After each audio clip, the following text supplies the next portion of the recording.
What's up, everyone? I think I am live on YouTube right now. I think. Not sure. And yeah, today I wanted to do this thing where we go over my super old tracks that I never shared, or actually that I shared in old SoundCloud accounts or whatever. And yeah, we're gonna go and listen to them. And first, though, I should find a way to actually open the chat of this freaking live stream. So let me see if I'm online on YouTube. So live streaming. So this is gonna be tricky because I don't have a second screen here. I only have one screen. And so reading the comments and doing the full studio stuff at the same time will be very difficult. But yeah, let's see if I can actually read the chat. I see people typing. I'm not sure. Okay, guys, give me just a second because I need to figure this out. Like, I need to open the chat from my YouTube app on the phone because I don't have a second screen, but I cannot see my freaking YouTube live stream here. Oh, here it is. 31 people watching. Wow, that's a lot of people. Welcome, everyone. Yeah, today we're just gonna go over my super old and embarrassing tracks. So how is everyone doing, by the way? It's a Sunday and it's a bit slow, in my opinion. Here it's quite, cloudy and everything. And boring. Better than live TV. So, hello everyone. Nordic Dune, Negan, Domenico Angelo Santi, Richard Bachelor, Toadsworth. Okay, man. So many people here. So many known faces. So, can you guys hear me all right and see everything all right? Let me know if everything is all right because seems like it, but Review your codename Highwind. Yeah, we're just gonna go over the MP3 files. No, I don't have the project files of those tracks anymore, really. So, we're gonna go over as much music as possible and listening to whatever the hell I wrote back in the day. I'm working on a Christmas song in Netherlands tomorrow. Then, David, get back to work then. Come to Argentina. I cannot believe I had that comment on my YouTube channel. Wow, I have to screenshot that. That's beautiful. Thank you very much. Sounds online. Screw you with $100 in taxes. That's crazy. Live streams to answer questions. Yeah, I should do that as well. Yeah. I don't know. Anyway, it's loading my tracks. Did I just import the whole freaking... Oh my god, I imported all the tracks in the folder. So that's why it's taking a while. So, as you guys know, I've been composing music since 2013. February 2013 or something. That was the day or the date where I said to myself, you know what? I want to become a composer for a living. And I had no musical skills back at the time. And people don't believe me when I say this. But today you're going to witness my music. How it sounded back in the day. We're going to go over all the tracks, but, maybe not all of these. There's going to be time for these. So yeah, I did one thing where whenever I completed a track that I felt proud of, I would save it in a folder. So I have this catalog of all my tracks that I wrote. So this first track, these first two are from 2011. In 2011, I actually found FL Studio and I gave it a try. It was a summer where I had nothing to do and I was like, well, let me try this music making program because I was always into music a lot. So this was my first attempt, and as a first attempt, I tried to write a cover, which was a Final Fantasy VIII song, and it sounded very cheap. I used SoundOnes to do it. It was like this one. Oh my god. So that was the first ever composition of FL Studio. Then I actually, I started in 2011, but then I stopped until 2013. That's where I started to compose music seriously. So these two songs were just me having fun. Let me know if you can hear, guys, by the way. Maybe I can check that from my phone. Yeah. Man, those stupid sound fonts. Wow.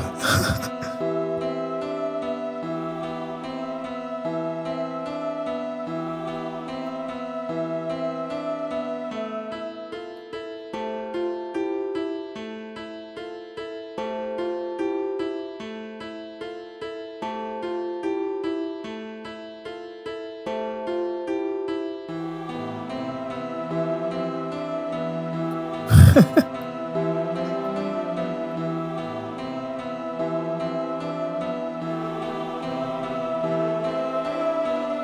remember that bit with the cello, that part there. I was trying to be cool, really, and I did these like sort of melodies and counter melodies with arpeggio, and then I added the rain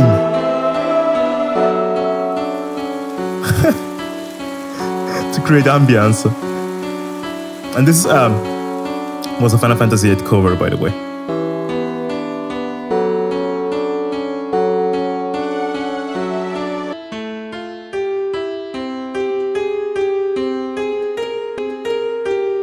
And then there was this part.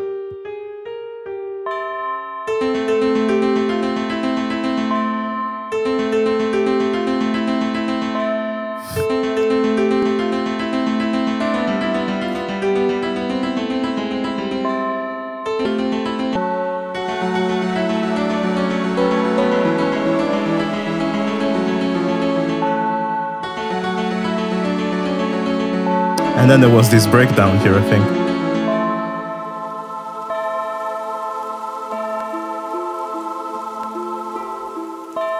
So I was mostly using free sample, free sound fonts, whatever. And then I also downloaded this, rain sound from a website called freesound.org. And yeah, so that was the first like Final Fantasy. Then I tried to write this one, and this was still 2011. Still like rain effects, whatever.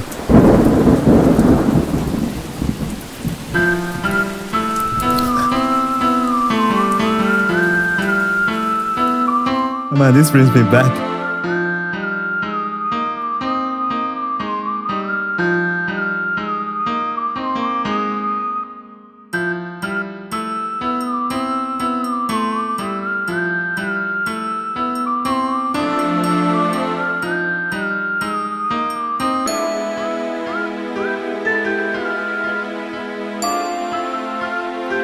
I noticed like the absence, total absence of like delay, reverb and all those things.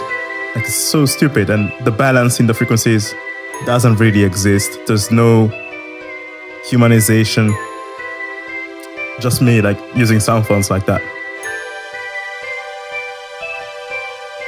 And I think like if I wrote these two songs nowadays, they would be way better. But that was 2011 when I just discovered FL Studio, and I was like, yeah, this is cool, but I didn't see any potential in myself at the time, so I just quit it after writing those two songs.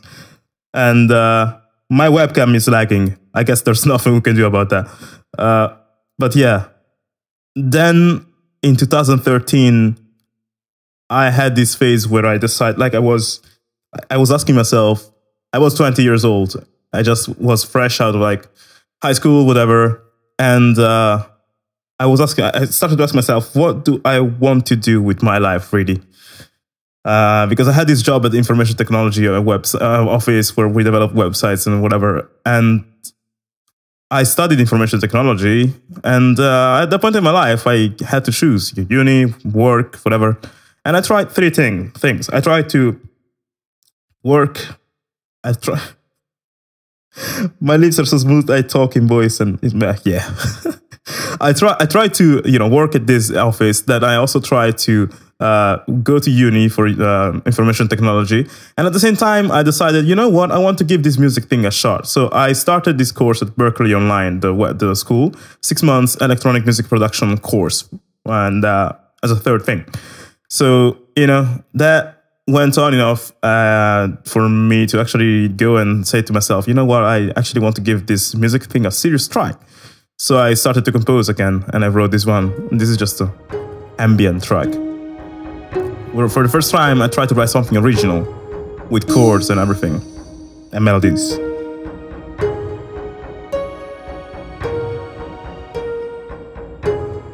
So here I was using, I think, Nexus on the harp. Was the first library I got, which wasn't a sound font anymore.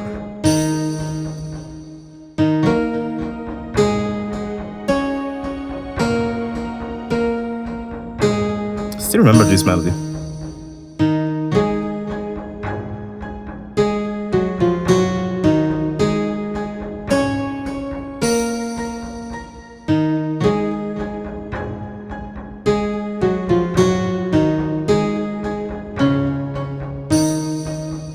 And there was a chord progression.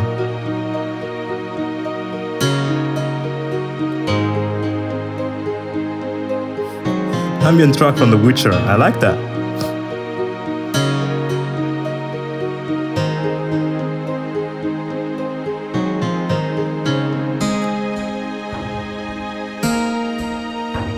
And then it repeats, but then it also has a different breakdown.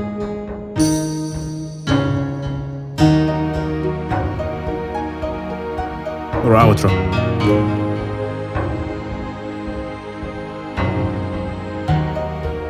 So when I wrote this song, I didn't try to, go for realism. I just used this Nexus presets that has lots of layers and pads, whatever, into them.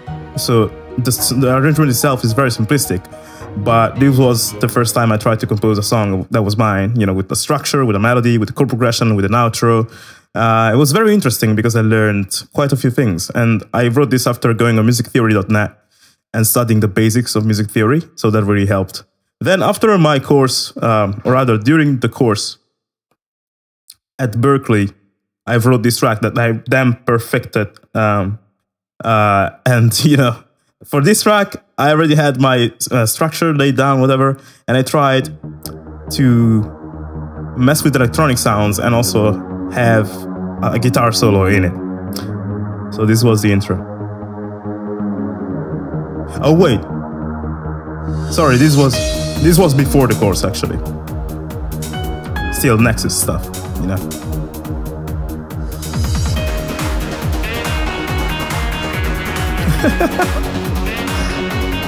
Man, this guitar riff was the shit. For me, it was like, this is awesome.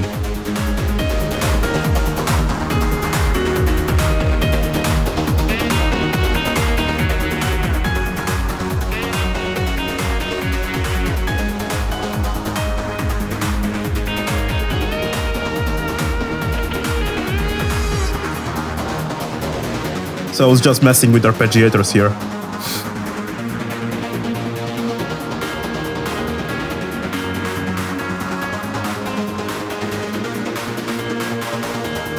And I remember that bit with the piano very well, because when I wrote that, I published this song, my friends were like, wow, this sounds like electronic music, but you also have these pianos, and now it sounds like a SimCity soundtrack. And I was thinking of, I don't know, epic bangers, festivals, Need for Speed music, whatever. And they said, yeah, it sounds like SimCity. I'm like, what the hell, guys? You don't understand. So, I had this issue when I was studying electronic music at Berklee that I wanted to write bangers, but I couldn't somehow. So I kept on trying. And then, what was this? Oh yeah, this was an exercise I did at Berklee. Very electronic stuff.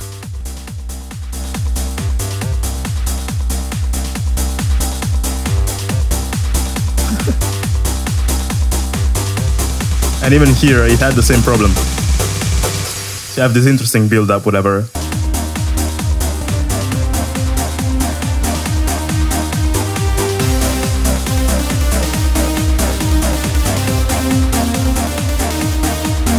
And it does sound electronic, but then, there was this freaking piano part. And I don't know, I always wanted to put pianos and stuff, and people were like, this is not dance anymore. So I always had this issue of adding soundtrack elements to my music. And it wouldn't fit anymore in the niche of electronic music. Another example of that was this song here. Very simple, stupid electronic music.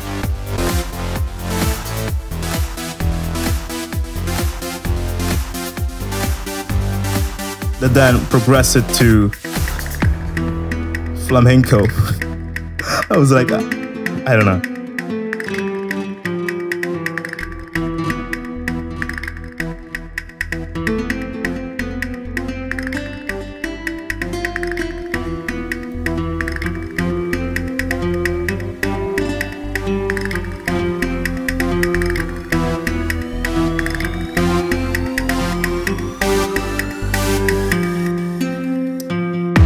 So yeah, guys, you can imagine me being in this. Let me disable my webcam actually, because it's lagging. Or actually, maybe I can try this. It's still lagging. Okay, I'll just disable it then. Sorry about the webcam, guys. We cannot use it. But yeah, I wrote this stuff and everyone was like, you know, yeah, this sounds okay, but flamenco, really? And I always had that knack of adding stuff and things. And eventually I just decided to transition to soundtrack, but not before I kept, you know, releasing a few more electronic songs. And now let me read a few of your comments because I'm losing track of what you guys are saying. You come a long way. I mean, 5 years is not a lot of time to go from a fresh start to full-blown pro-level songs that are also well edited and mixed. Thanks. Got some big round decisions, and I had Chronicle. So decided to make music. Yeah, it's I don't, you know, it's sad the fact that you had to become chronically ill to realize that you want, like, you have to do what you want to do in your life. That's not ideal, but it's good that you took that as a decision to do what you want in life, Marco. Let me read the other comments. Sick flamenco. Thank you. Do I like that mouse? I do, but I know like 15 songs from the man, and he must have released, I don't know, 800 or something. Yeah. Then after finishing the course with Berkeley, I started messing with electronic music a bit more.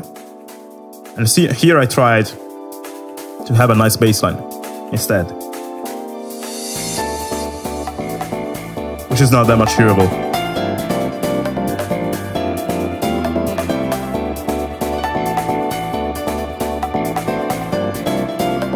And you might be asking yourself, well, where does the orchestral part, like the orchestral music comes in? I mean, it will, soon enough, actually.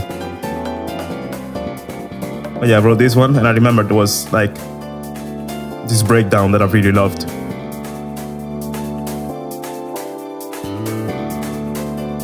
I did try dubstep. There's gonna be dubstep later. Don't worry about that. We and SimCity. See, guys, I couldn't escape that.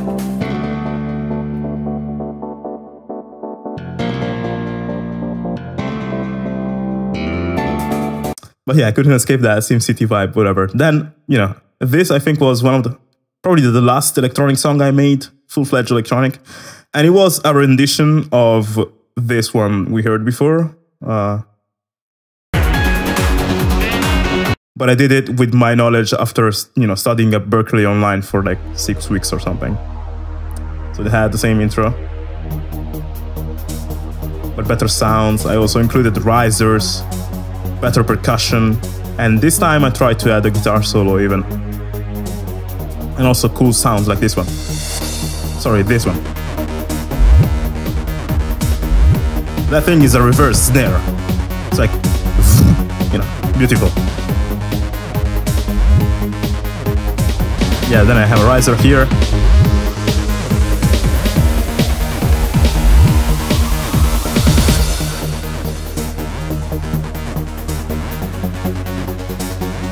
And then we'll laugh at flamenco anymore. I mean, flamenco is awesome.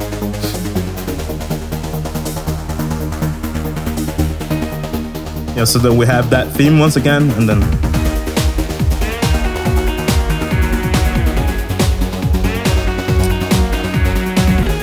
there was this new part. Oh no, it's the same. Okay, this part here. I did this sort of breakdown with synthesizers that play call and response in between them.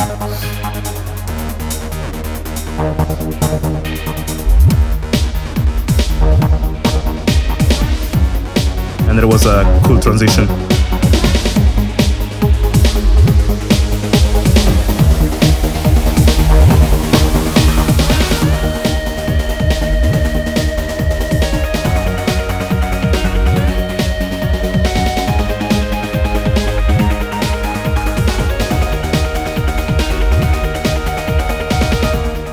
And I remember how I felt after writing that solo. It was like, oh, I am the shit. There was always this illusion in many of my tracks where after writing a certain bit, I was like, I am the shit. This is gonna, you know, explode, whatever. And then I published it on SoundCloud and no one cared.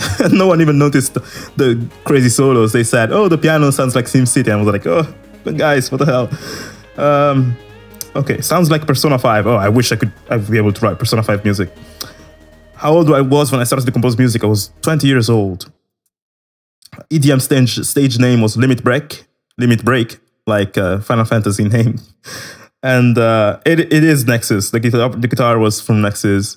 Then after that, I was like, you know, guys, screw that. I'm just gonna delve. Since everyone says I, write music that sounds like soundtracks, I'm gonna go for it. I'm gonna go for electronic music that actually has orchestral elements in it. So I bought Nexus Hollywood, I think, and started writing these sort of things. This was an attempt at orchestral dubstep, which I failed, but you're gonna see it later again in other tracks. So I wrote this riff with the strings and choir.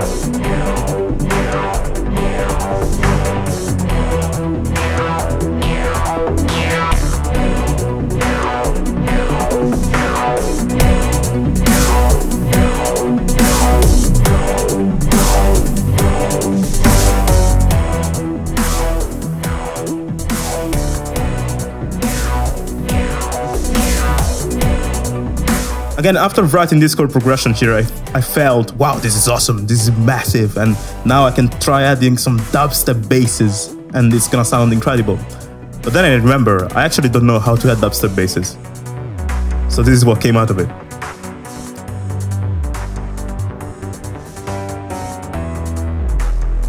And it was very bad. So I was like, well, I'm gonna complete this later, and I scrapped it, and then one day, a few months later, actually, no, the year after, I had the inspiration to actually recompose it, and it sounded freaking amazing. That one, in my opinion, was pretty good, and the new edition of this song that I wrote the year after actually got thousands of views on YouTube and stuff. So we're gonna get to that later. But after writing this one, I was like, well, orchestral stuff, pretty good. I have fun with strings. I had fun with like organic instruments, but I've always been composing with electronic instruments. So now I'm gonna try to do something that I don't know how to do, which is composing an entire song with real instruments. And yeah, since like nice hit sounds, I got thank you. Since I kept on hearing from people, hey, you're not a real composer because you're not composing for pianos, you're not composing for your instruments. I was like, guys, I'm gonna prove you wrong. I'm gonna try to use my knowledge to actually compose a piano piece, even if I have no idea how to play piano. So I took a Metal Gear song, which was like power metal, which has nothing to do with this style, and I rewrote it with piano only.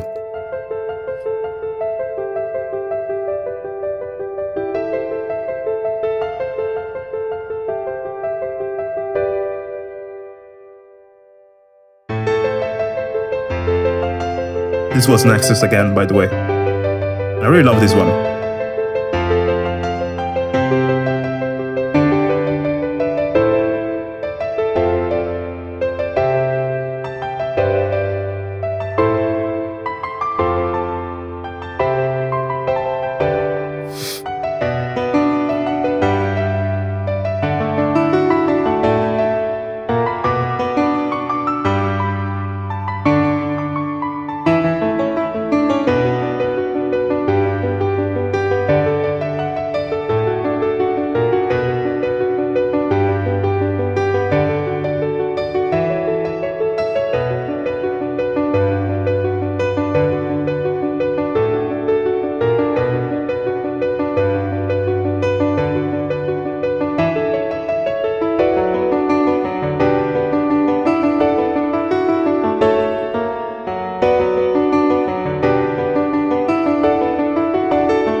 So when I composed this one, I was once again overwhelmed with the feeling of, oh my God, I am actually becoming good. And, and I published it on YouTube and Facebook.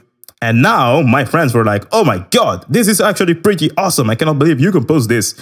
And you, of all people, you don't even know how to play instruments. How do you manage? And I was like, well, maybe I'm onto something. And I wrote a few more piano, which, they're not that interesting, but I love them. This was Final Fantasy VIII. And then Final Fantasy X, whatever.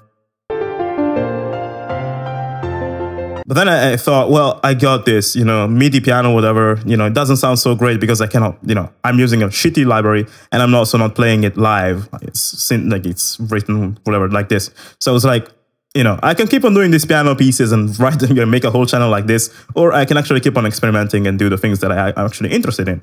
So mind you guys, my sound I've always been out for was the electronic music with orchestral elements in it, or orchestral music with heavily electronic instruments in it. So I didn't want to stop at piano music. So I tried to now write a track that used an orchestra, like full range, or rather the fullest range I ever used. And I wrote my, Zelda remix. I'm gonna play it all because I really like it. Well,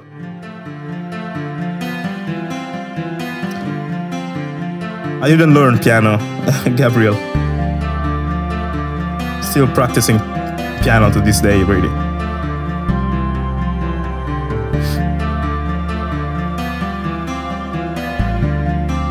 Anyway, guys, this one was my first ever attempt at orchestral music. And it also has some interesting electronic elements into it, as you can notice.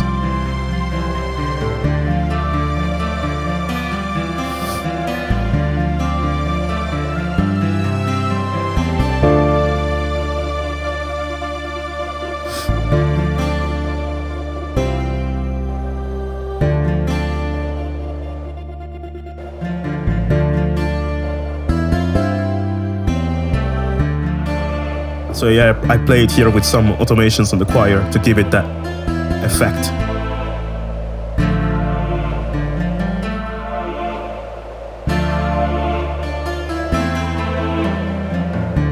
And also the stutters on the choir, still automations.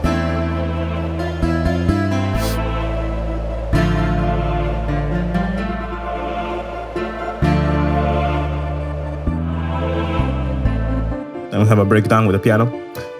At this point, I was, playing in a band with my friends. So I got comfortable, or rather I got to know the piano a little bit, got to know bass, guitars, whatever. So that's why now I had this intuition that led me to compose stuff like this. So I highly recommend playing in bands just for fun and to learn. Even though, we sucked as a band, we had loads of fun.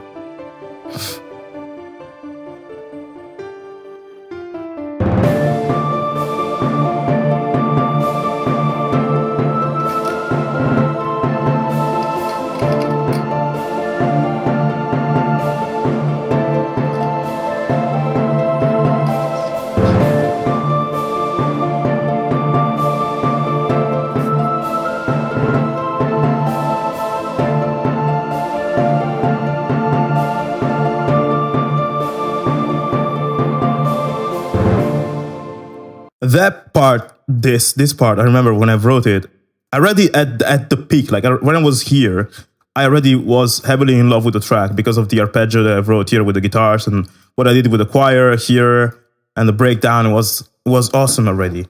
And, when I wrote this part, I was like, oh my God, again, it was like, I am Hans Zimmer, this is it. And I remember blasting it proudly on my headphones and my sister walking to my room like, can you just shut the music up? And I was like, can't you understand?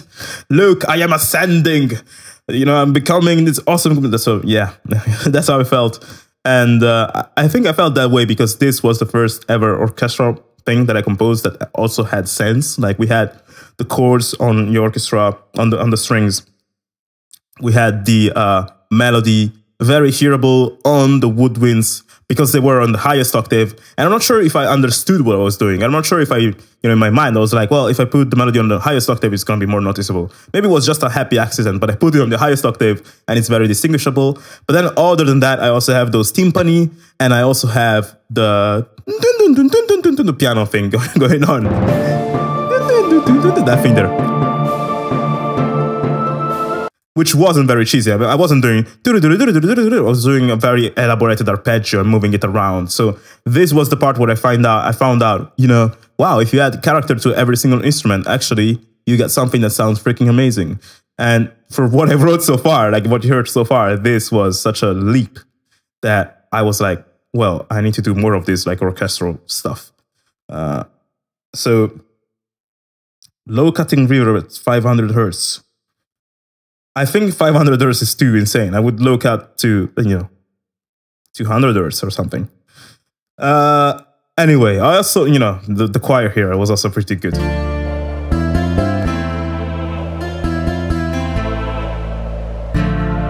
Like this is that thing there. I don't know, so amazing. Still to this day, I was like, well, this is pretty good. And anyway, then I think I got. No, this was still Nexus. Well, I tried to compose more orchestral stuff. This was a cover of a Coldplay song, which I tried to orchestrate. If you listen to the original, it's called Atlas, and it sounds freaking incredible.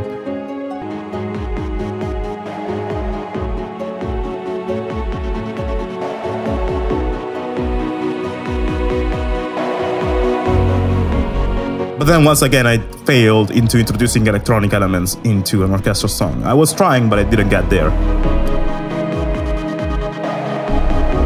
So eventually I just scrapped it. Then I tried to write, I tried to go back to electronic music a little bit with this Muse trance remix.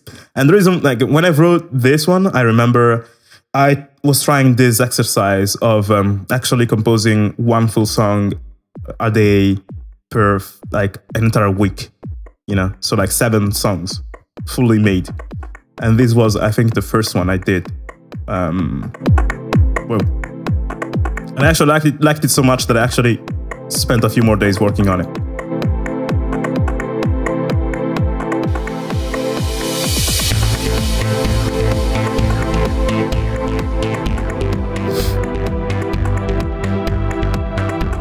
Once again, EDM, Nexus, whatever, and Nexus strings. Sounds very muddy.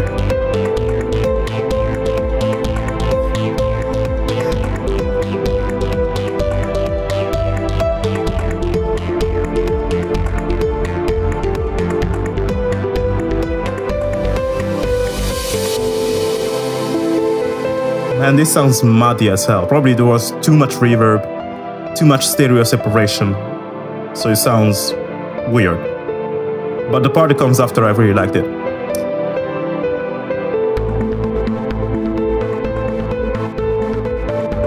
Yeah, compression is terrible.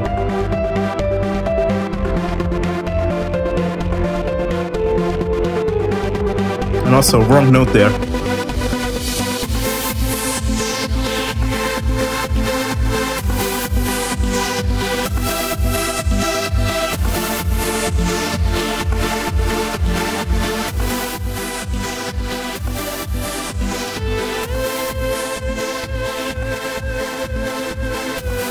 So here once again I tried to have like the guitar solo, and in this track I was experimenting with trance, like this na thing there, the sidechain compression.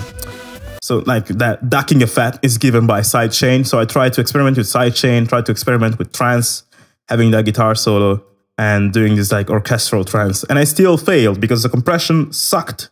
Also, like it was so bad, but I did like this part a lot and the atmosphere. I didn't notice I was using some wrong notes. And I messed up big time, but they gave me some,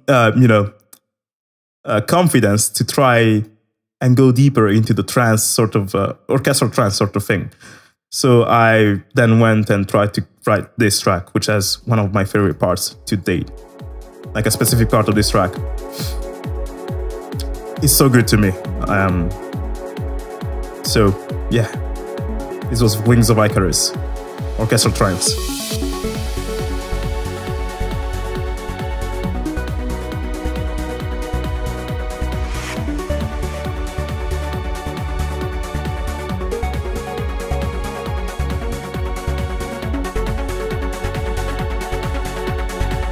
Nexus is a synth or rompler with lots of presets.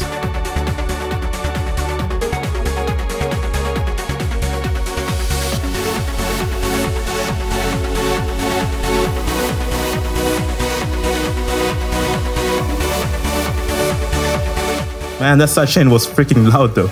Jesus.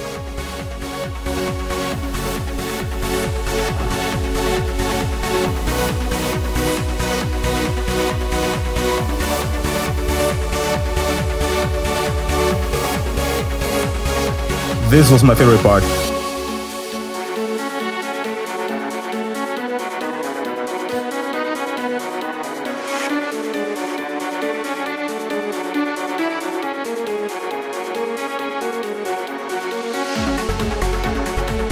Like this violin here.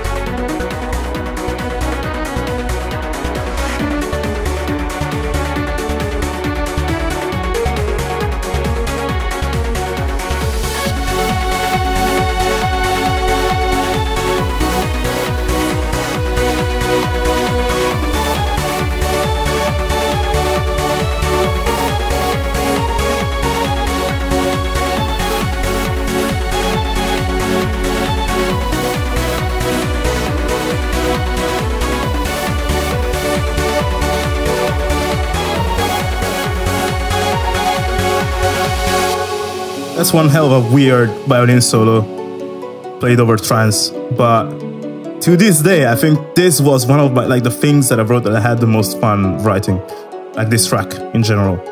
I don't know what I was thinking about. Probably, yeah, I remember correctly. I called it The Wings of Icarus because when I wrote it at the time, you know, when I wrote music at the time, whenever I write original music, but back in the day, like, this was much stronger than it is now.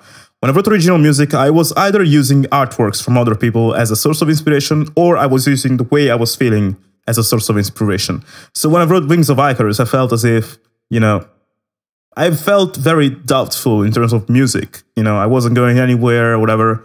And I felt, though, that I was, you know, I always have felt this thing that I could either jump and learn to fly as I was falling down, pretty much. Like, if when you jump, I mean jumping into the arms of, like, doing this for real, or I could, you know, just not try. And I was like, well, I am gonna jump, you know, I'm gonna be like Icarus and try to fly close to the sun.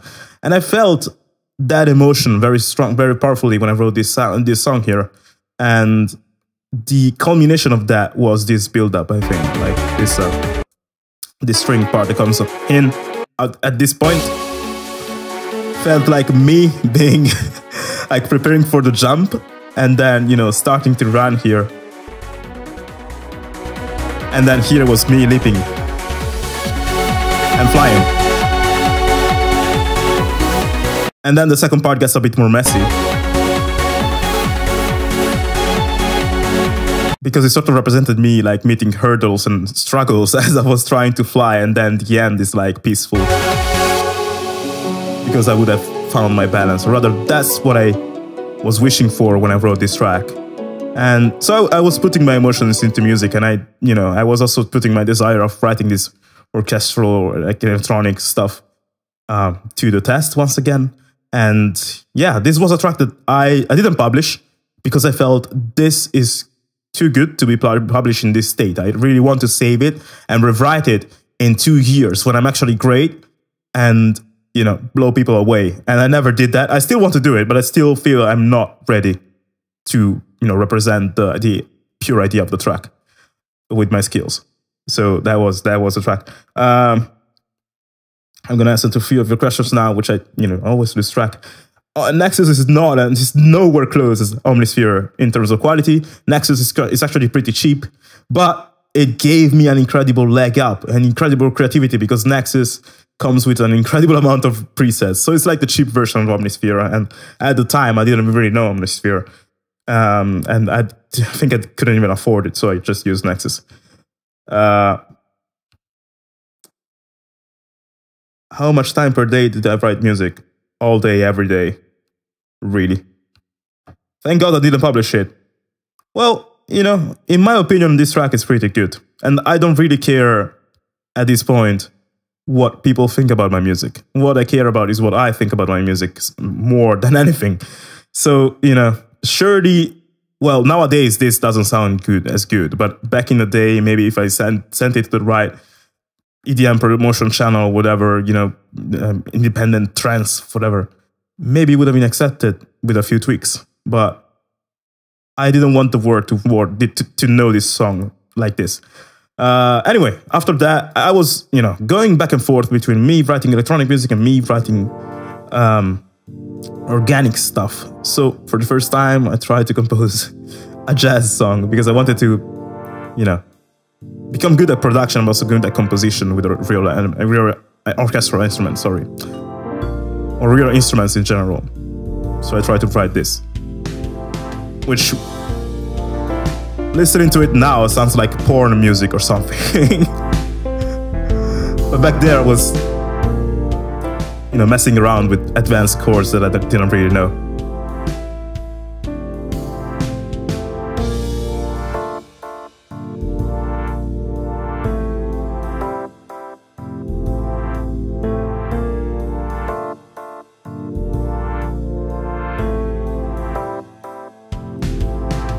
Thank you, Chris.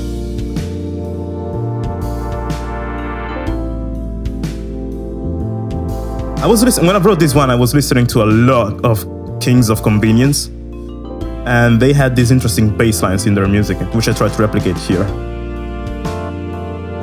So it's like, for every song I can think about the inspirations that came, or the reason why I wrote the song. But I was really trying to do things outside of myself, trying to merge music from many different people, many styles. And yeah, it really helped. Now this, we're close to getting to the part where I started to make trailer music, or music that is cinematic, and that was a beautiful period. But before that, I wrote this depressed piano ballad. I don't remember even why. Maybe I was feeling down for some reason. It wasn't too good though.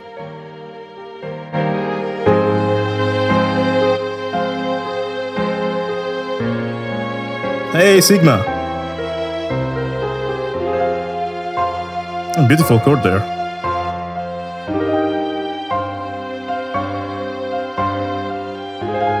But yeah, here once again, Nexus. Then I finally got contact with my first Contact library, being Impact Soundworks Juggernaut, which to this day is still one of my favorite libraries for cinematic effects. And yeah, so I was now using Nexus and Impact Soundworks Juggernaut, and this was the first time that I ever used one specific sound you're gonna notice now. So let's listen to this in its entirety.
So this was my first ever trailer cinematic track, and this was the first time I ever tried messing with Brahms, so I really abused them in the second part. And when I did, I was like, whoa, this opens a whole new world. Now I can really become a professional composer. Like when I wrote this, I was like, guys, next Transformer trailer is gonna have my music all over it. Like it felt very amazing. I was using these sounds, electronic sounds that I could have never created myself. Although many of the sounds here, like the synths, were created by me with the Juggernaut synth, which comes with wavetables, but you do have to create your own presets. So it was very interesting to use it and to synthesize these sounds, and then to use these percussive loops, whatever. Which I actually I made them with the samples and the trailer hits and all the things, But the final part here, I really loved it because there's correspondence between the Bram and the sort of stuttered synth. Like that. I really love that. And also here the percussion. This was, one of the groundbreaking moments, because everything before this felt amateur tracks, But after I wrote this one, and this was at year 1, the beginning of the first year, after I spent my whole year composing music, I wrote this and was like, okay, this shit is getting serious now, So I really tried to give it a go, and this is where I got my Audio Jungle account and I started to compose and publish tracks. This was another one I wrote with Juggernaut, and I think this wasn't so good though. It was just a track.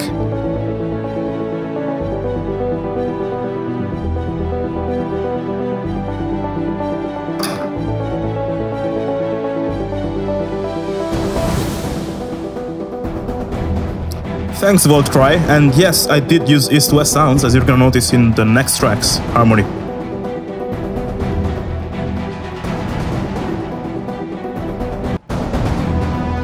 This was, classic French horn sort of thing, not very interesting. But then I wrote this one track, which is another track that when I wrote it, I was like, wow, this changes the game. And there's this period sometimes where I write loads of tracks that make me feel like, oh my God, I'm evolving so much. And then they alternate, like those periods alternate with a period of, wow, everything I write sounds like shit. So, this period in 2014, the first part of 2014 felt as if I was really evolving, and it felt very exciting. And so this track, one of my favorites. And in this track, I'm heavily inspired by two very popular video game / TV series in terms of melodies. See if you can recognize them. Anyway, let's go. Let's listen to it. Or rather, 3 very interesting films and games and whatever.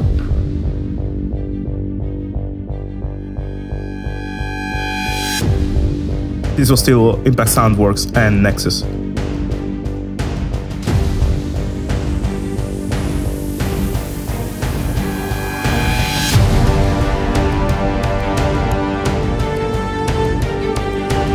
Stranger Things wasn't a thing at the time, guys. It's totally SpongeBob.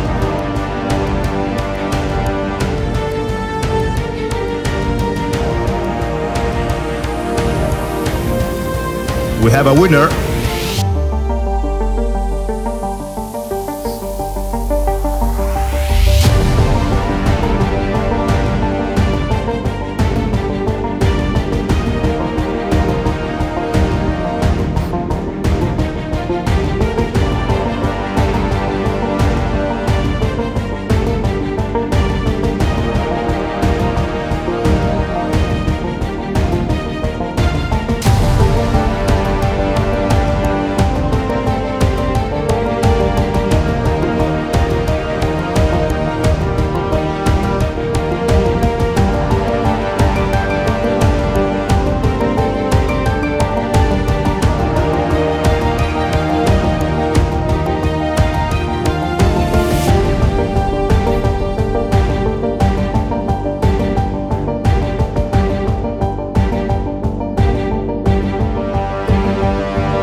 So when I wrote this track, I was totally inspired by Tron, for sure.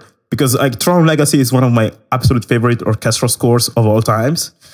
And it wasn't only it, though. You guys said Mass Effect. I've never played Mass Effect in my life.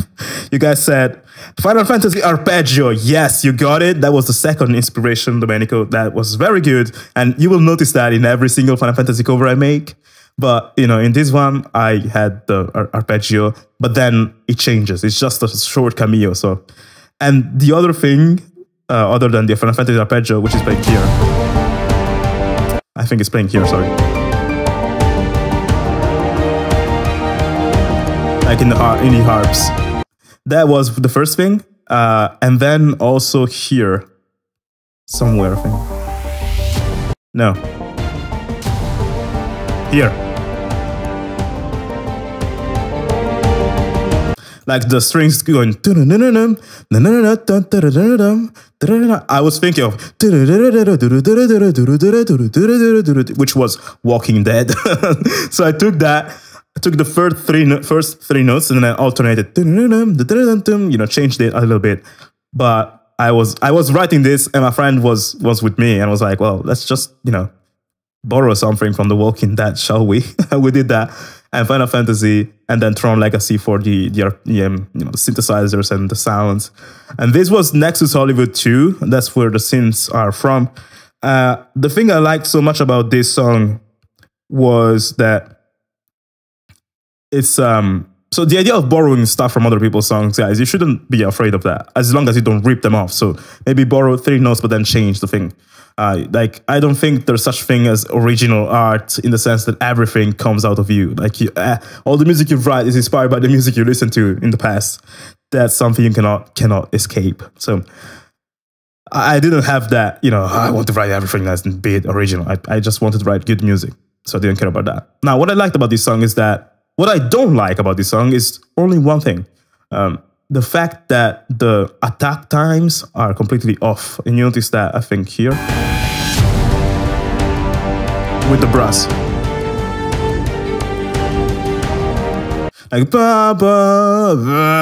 Like, it's weird. It doesn't start instantly as it should. So I should have used Marcato notes, but at the time I was using Nexus that didn't have articulations.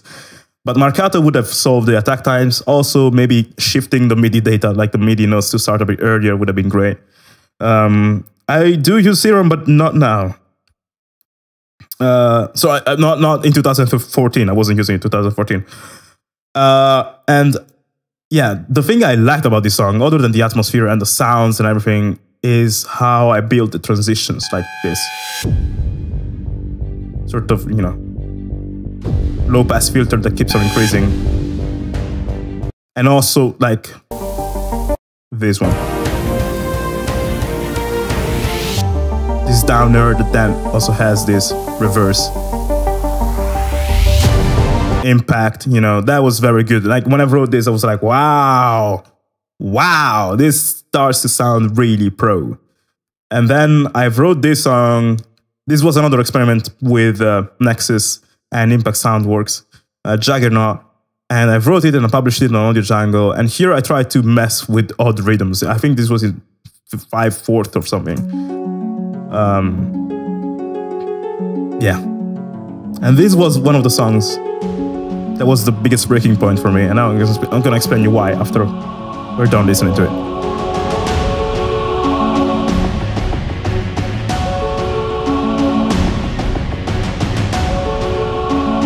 Yeah, it's 5/4 in terms of time signature.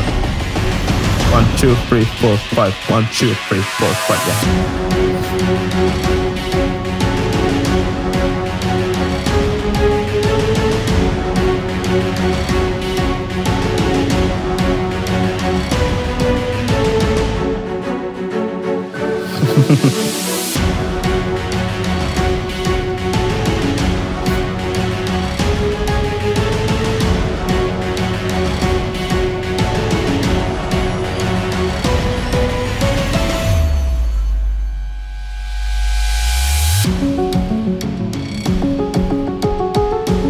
Yeah, this one was so fun. And when I wrote this, I was playing a game called Remember Me from Dontnod, a very interesting cyberpunk sort of game that had these beautiful soundtracks where the composer took the orchestrations and he did crazy automations and stutterings and used the orchestra as a synthesizer. And it was very interesting. I was like, wow, I wanted to do something similar, and I didn't manage, but I wrote this track that was like electronic orchestral. And now I was really getting into the electronic orchestral sound and making it sound believable. So it was really good to write. And my favorite part is the transition here in the middle.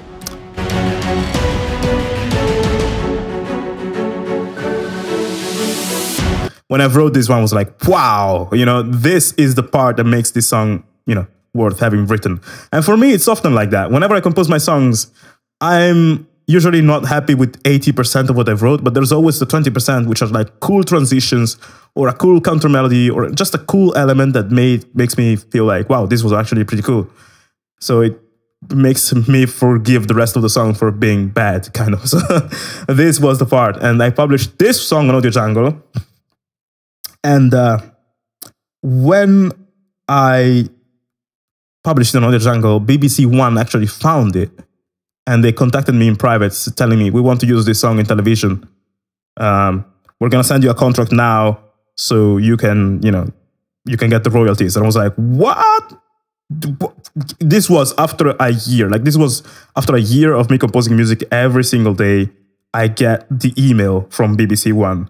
You guys imagine my face, and imagine the reaction. Like, at this point, like, all these tracks I composed, people didn't really believe in me, and people told me things like, oh, this doesn't sound good, or this sounds like soundtracks, whatever. So it was very discouraging, right? And when I left my day job, because I did leave my day job and leave university before this whole journey we went to in this last hour began. At this track here, the track with flamenco, I already dropped university and my day job. So I was very uncertain about everything. And I wrote this one and, put it in Audio Jungle. BBC One contacted me and was like, whoa, this is now real. This is a sign after a year of making music. This is making music every single day, by the way. That year, I didn't go out with my friends. I didn't have any girlfriends. Didn't play all the good video games that were coming out. I just composed music from morning to evening, and then I went to sleep and I did the same thing over and over again the day after. After a year, BBC One contacted me like that. I was like, wow, this is a sign I need to keep this up and, go even further. So I became even more daring. And I remember when I published the picture of the contract with BBC One, I made a post on Facebook telling everyone, hey, you should believe in your dreams. You should go for what you want, because look at me. I dropped uni, dropped my day job, and now I have one of my songs used after just 1 year of composing music with no previous experience. One of my songs used in television by none other than BBC One. And I published the picture. And everyone, even the guys who hated me, the guys who told me, you're never going to make it, commented, oh, we always believed in you. You're so great. Go, Alex. I was like, so this is what you think. This is why I shouldn't care about your opinion. So that's why when someone before said, oh, thank God you didn't publish the song, I don't really care what people think, because I noticed how, not important that is, because people change their opinion always depending on how they feel. Maybe the guy who tells you your music is shitty actually doesn't write good music, and he thinks my music is shitty. So for me, what people say to me is always a reflection of what they think about themselves. So in that sense, I don't let that get to my head anymore. Although sometimes it's difficult. Anyhow, what I think of my music, though, matters. So at this point, I was like, wow, I can write electronic orchestral music. But, I still feel that my music doesn't have enough life. I want to try to do sort of like more organic stuff. So I try to use my Nexus Hollywood to write a fully fledged strings arrangement that sounded like this, an adagio, if you will.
I think this was heavily inspired by Yoko Shimomura's work on Kingdom Hearts, Birth by Sleep. And so this was an adagio. I'm not sure if this is like Baroque style or whatever, but, I just tried to write this piece of music that sounded very organic and very orchestral, no electronic stuff in it. Because it's easy to hide crappy orchestrations behind electronic effects and those things. So here I went and tried to do something that was pure, to show my knowledge of arrangement, or to understand my, arrangement, understand how to write from multiple string parts, whatever. So this was a very interesting experience.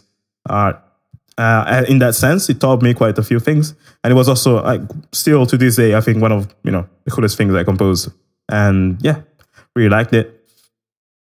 These were a few songs, electronic songs I wrote for a stupid indie game on Play Store or whatever. Here I didn't really try to do new things. I just tried to apply what I knew because the client asked me to. So this isn't too great.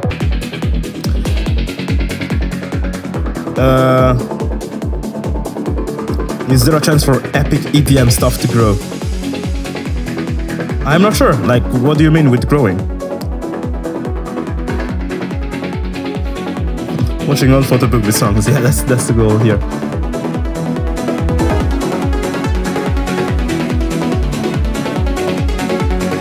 So here again, doing sidechain, arpeggios, whatever. And then obviously, there's a guitar solo.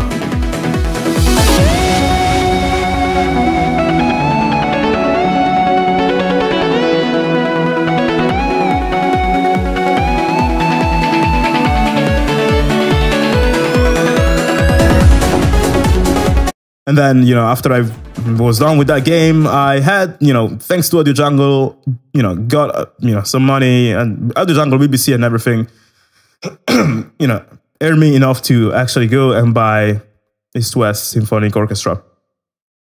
And I tried messing with it in this song, and I failed.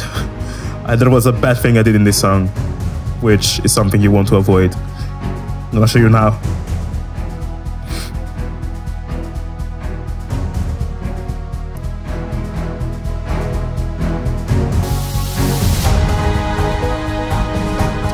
So the idea of this one was like this, having sort of like a battlefield menu music, whatever, to put in an Audio Jungle, and just to experiment with that sort of style. Though I think the frequencies are not so good.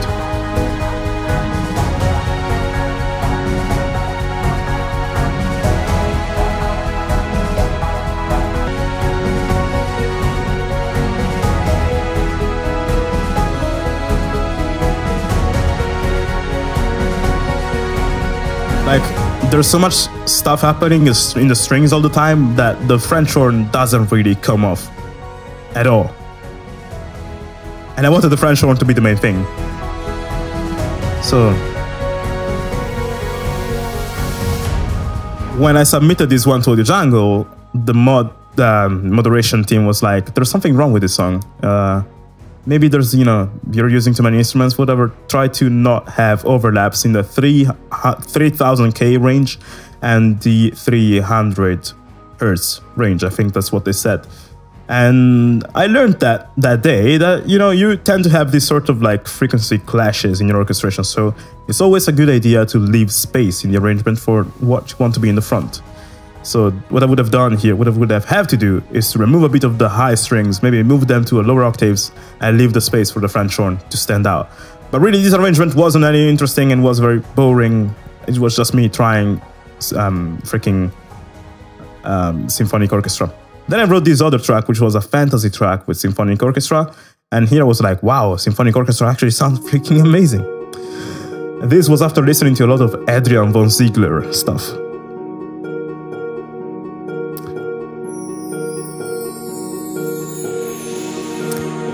It took me a short time to write these songs, to the guy who asked, because, when you're not an expert, you don't use so many details in your songs. So now it takes me a bit more time to compose music because I know way more, so I do way more.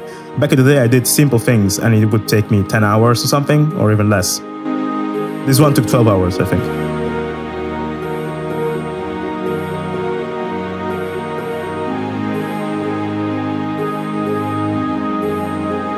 I still love this one.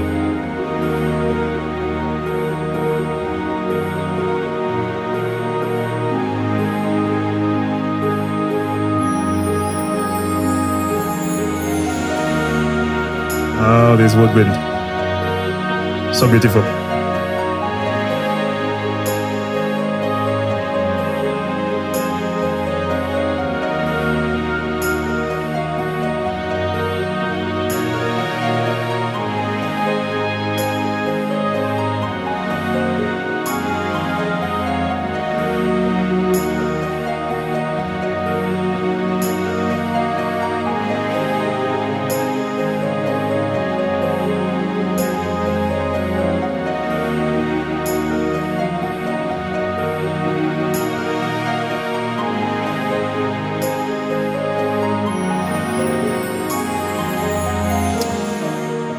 So here I just tried again to use as many orchestral instruments as possible.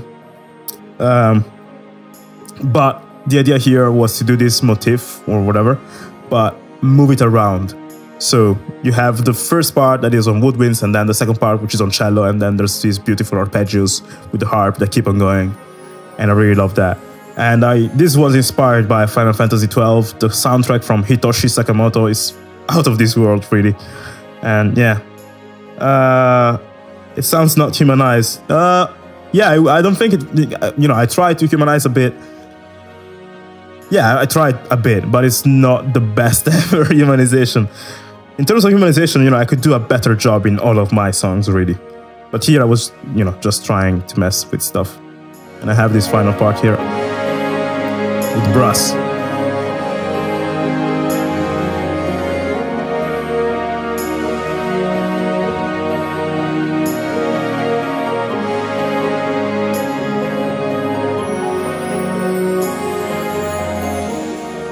This would be a good track for a black metal album. As a, yeah, I mean, Death in the Forests. Yeah, okay. Yeah, Bernard-Hill and Adrian von Ziegler. I love those guys because they remind us that good music is not only about, you know, humanization and realism and whatever. Like, when you hear their music, or their old music, I'm not sure about their music now, but when you hear their old music, you're like, if you're a composer, you're like, okay, this is clearly East-West stuff, you know it. But you're still able to enjoy it because they bring such melodies and chords in the thing that, I don't know, they take you to a whole other world, you know, and they're very creative as well. I really admire both Bernard-Hill and Adrian for being so prolific, like publishing all the songs they published. That's an incredible creative output, and I wish I was like that as well, you know. So, yeah. Now, this song that comes now, this was the first time that I actually tried to mess with dubstep for real. This time, you know, at this point, I've been watching tutorials. You know, I did my course of 6 weeks with Berkeley that didn't teach me about modern orchestral music, modern electronic music. The course taught me the foundations of music production, like what the hell is a mixer, what are buses, you know, what is a riser, etc. But it didn't teach me how to compose modern music. So I, you know, always kept track of tutorials, and a channel which I really loved, that I still love to this day, is Seamless R. Now, Seamless R has videos that explain dubstep sound design, dubstep arrangement structure, and all those things. And I was binge watching them so hard, and I decided to buy this library he recommended called Black Octopus Leviathan. One of the best libraries I ever got to this day. And it included this sort of basses, patches that could be messed around a lot, electronic sounds, interesting loops. So I used that along with Nexus to go and create my first ever orchestral dubstep song, which is incomplete. But I still love it to this day. It was so good. I took private lessons from Seamless even a few times. Highly recommend it. Here comes the dubstep.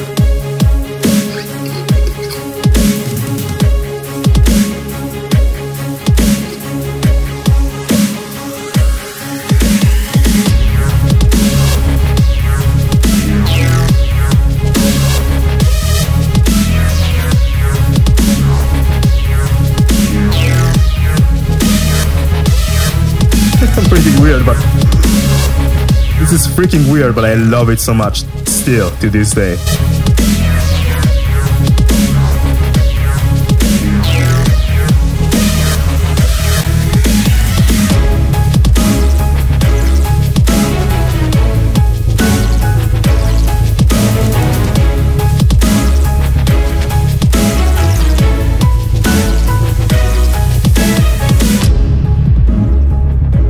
So here I wanted to do a transition and I kind of failed at it. So I was like, I'm gonna fix that later. But I never fixed it. Now the part that comes after it is very interesting though. This beautiful orchestral breakdown.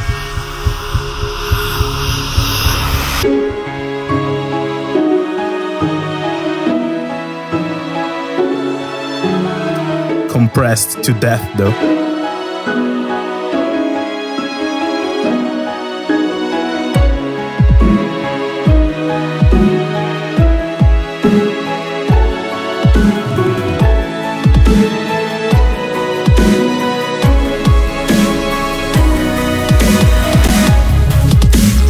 then this was like a sort of drop where I wanted to add a guitar solo, but I couldn't play guitar well, so I just put this placeholder piano and said to myself, I'm gonna complete it later. Never completed it, but still, this song itself was very fun. Especially the breakdown, because here I'm doing like, I have this like melody on piano and then this choir like Nightmare Before Christmas or whatever.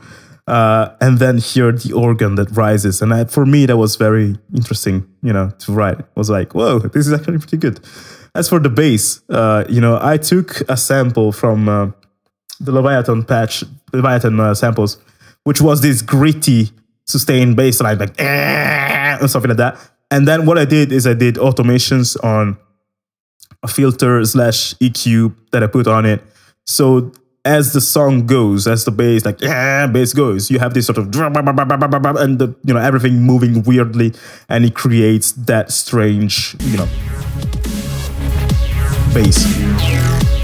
And then I also added like those sounds there, as you know, to complement the bass. So that's what I did, and it was very interesting. So yeah, when I wrote that one, I was like, whoa, this is pretty, you know, fun. You know, first time I ever messed with the EQ like that, and I discovered how to manage dubstep basses finally. Ashton Gleckman got a full job as a composer at Bleeding Fingers. That's amazing. I heard that. I saw that on Facebook. I was like, wow. I always knew Ashton would get there, you know, because that guy has. So if you guys think that I have incredible drive, you know, you should check out Ashton. He's like, I don't know, he's an alien, really. The amount of dedication he shows at such a young age, incredible. But yeah, would you like to perform your songs as a DJ? I'm a little confused because I create cinematic music with drop like electronic producers too. I would love to perform my songs with a real orchestra, you know. And I would love to also perform the electronic part somehow. I don't like the fact of like being a DJ. You know, I don't know. I would love to have something to play with rather than, you know, just using the mixer, you know. And that's not saying that DJs don't do a great job. Like my sister is a DJ actually, and she showed me, you know, it's more complicated than pressing play and, you know, dancing around. But I still would love to, if I had to perform electronic music, do it with Launchpad or synthesizers or whatever. But yeah, then after this one, I wrote this jingle for the jungle, stupid electronic, you know, electro house stuff with interesting piano chords, because I always need to have some interesting piano chords and stuff. And I was listening to a lot of like Throttle and Avicii at the time, and which inspired me to do this.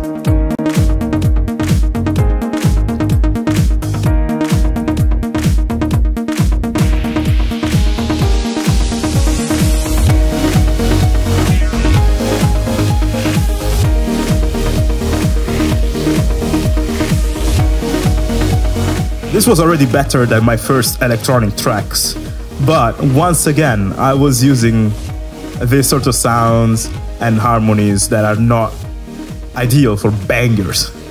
So I finally had to admit to myself, you know, maybe EDM, not for me.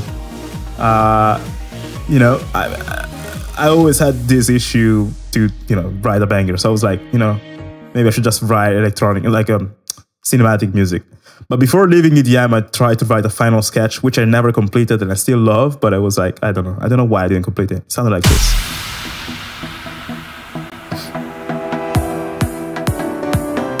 It's just an intro and a build-up, but it's still, whoa. Still freaking pianos though.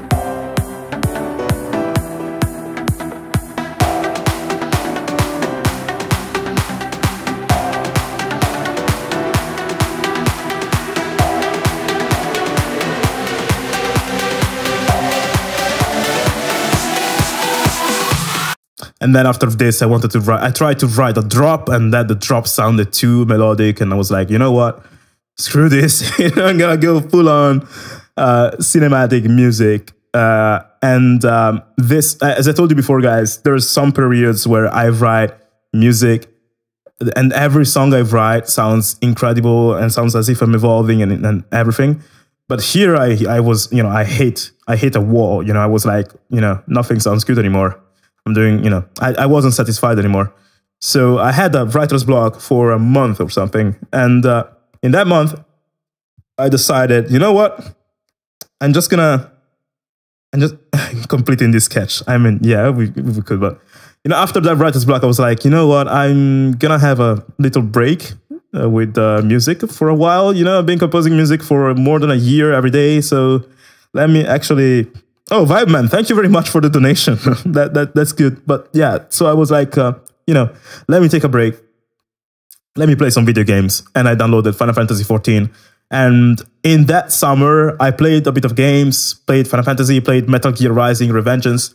But I also listened to music from a certain artist that blew my mind. He was called Soul Dweller. And I don't know if you guys know him, but he's one of the most, I think, inspiring artists that I know. The problem was that in his songs, he uses super heavy guitars and screamos and dubstep, and he was super aggressive. I was like, wow, this is very dark. This is unlike anything I listened to. You have to understand, guys, when I grew up, I didn't even listen to Linkin Park, because when I heard Numb, I felt the screamo vocals, and I was like, wow, this is the music of the devil. I was that guy. So I didn't really listen to rock music that much. But then, I opened my mind, tried to listen to Cell Dweller, and I was blown away. Like, the music was so good that I was like, I need to buy a guitar, and just try to experiment with it. So that's what I did. I bought a guitar, don't know how to play guitar, but I still wanted to go and record a track with it. So that's what I did here.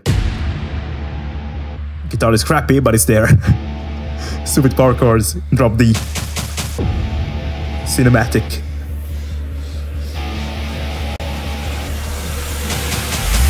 Yeah, I don't think Linkin Park is the music of the devil anymore, but back in the day, I was, I connected the two things. And so it became the devil.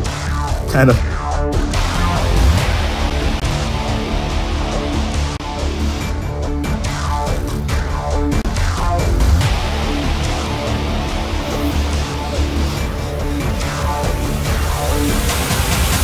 I was also, practicing with this like trailer transitions.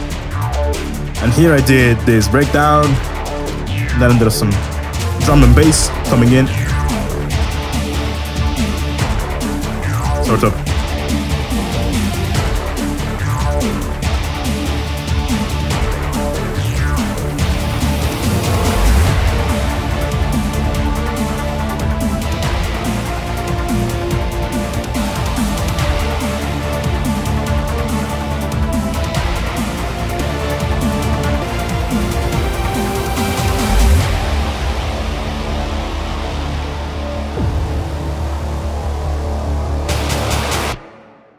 So yeah, that was the track that I wrote after getting the guitar and playing Metal Gear and listening to Cell Dweller. I was like, okay, I saw the light. Now I'm gonna write music with loads of guitars. And before writing this, back when I wrote Impending Doom, the track that was inspired by Tron and Final Fantasy and everything, the beginning of 2014, I had a private lesson with one of my mentors, Varian. I don't know if you guys know him. It's a guy who collaborated with Two Steps from Hell, and he also made part of the music, or like collaborated with Brian Tyler on Fast and Furious 7. That guy, he represented the sound that I was going for, electronic with orchestral instruments in it. He was so great, and he made these private lessons. And when he released, the first issue of Private Lessons, I was like, let's take a private lesson with this guy. So I did that, and he listened to my music, was like, wow, you're very talented, you should keep going. And imagine me, that was before BBC One happened. So imagine me hearing from my idol, you're very talented, you should keep going. And was like, whoa, yeah, I'm gonna do that. And we stayed in touch, and we had multiple lessons throughout the years. That's why I call him my mentor. Like, we must have talked for I think 10 or 12 hours at this point, ever since I've known him. And we would chat sometimes and stuff like that. And sometimes I send him things. And when I wrote this one, End of Line, I sent it to him, and he was like, man, this is even better than the ones you showed me in the private lesson. You should keep on going. And I, was very motivated thanks to that. And then, I wrote this one. I tried to do classical, epic stuff, you know, this motif that keeps on rising.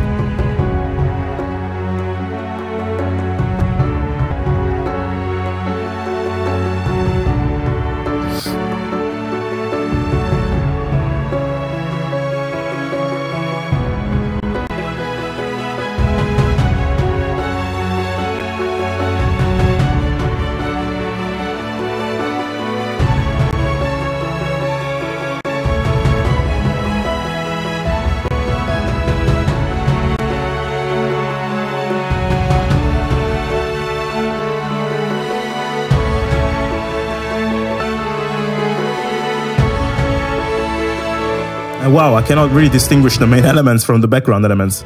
That's terrible. Obviously, this was, you know, I think it comes in the part of every single one of us' career. That part where you feel like, you know what? I want to try and do what Hans Zimmer did with Time and write this song that repeats the certain motif over time and ends with the piano outro. So that's what I did with this one, Overcome. And yeah, it was interesting, you know, when I wrote it, I was like, whoa, this is cool. But then now, listening to it, I'm like, this is shit, you know. This one was another track that changed the game for me. Because Despacito.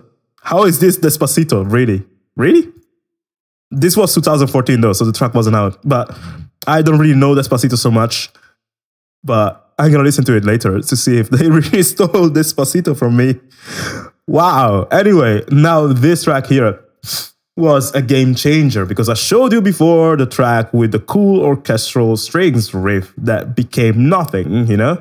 Let's go back to it for a second here. This one.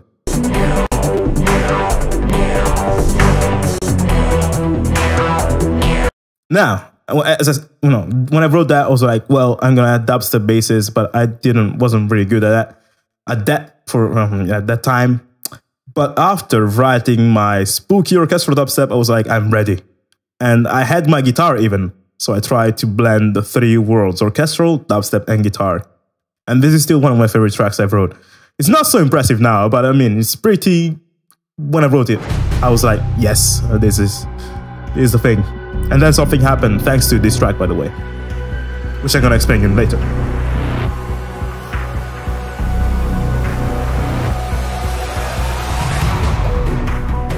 Oh, look, sounds familiar.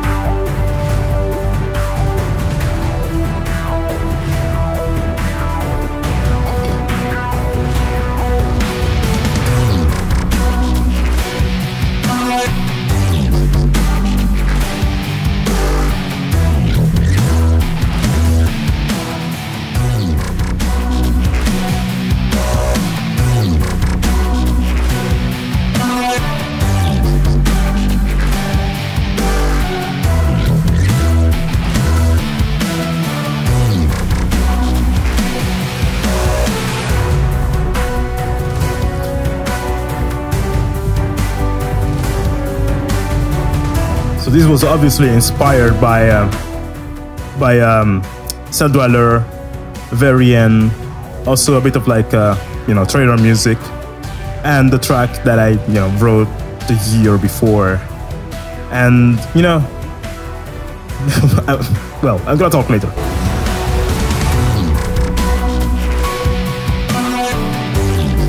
But yeah, this part repeats, and then we have a cool finale here.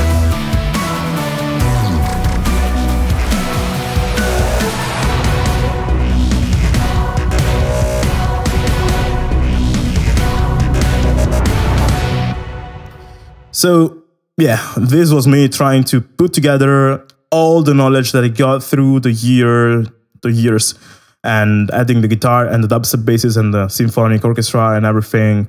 And yeah, I remember when I wrote this track, I was like, wow, you know, I must have hit a milestone. And yeah, I know about instrumental core. I am not a huge fan of that style anymore. But you know, the Angels and Demons album, that was pretty good back in the day. But yeah, when I wrote this one, I was like, you know, I hit, you know, one of my milestones, which was composing orchestral dubstep. But still, I didn't have loads of fans. I was like, where the hell are the fans? Like, I'm doing this music that sounds okay. It's selling on Audio Jungle. It's being used by BBC One, but still less than 1,000 people know my music. How is that? You know? How is that possible? So I started to look for answers on Google. And that's something I highly recommend you guys to do. Google search the hell of all of your thoughts and all of your needs because you're going to find solutions. So I found this channel called Epic Music World, managed by my friend Kai. He's an amazing dude. And actually, I found the Trader Music World first, but they're all part of the same network.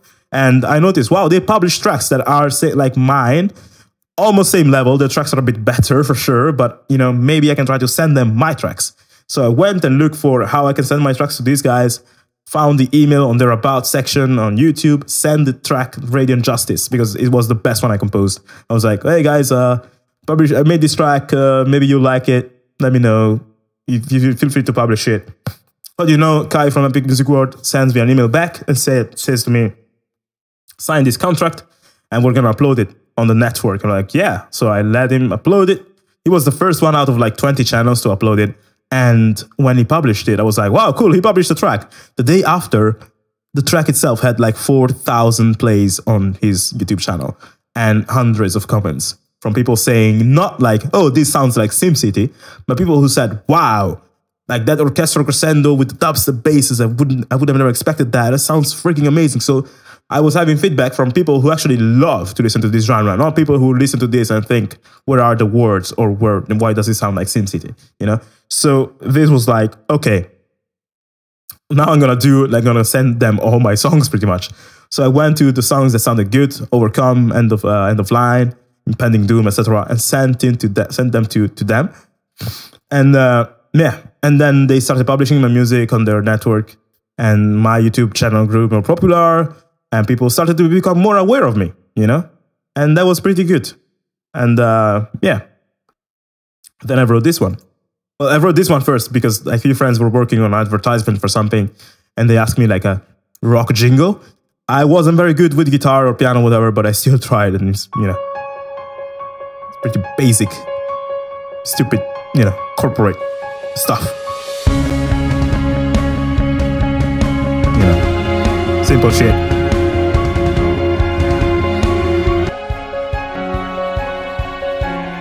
And I also remember a cool thing here. Here you have a bass line coming in.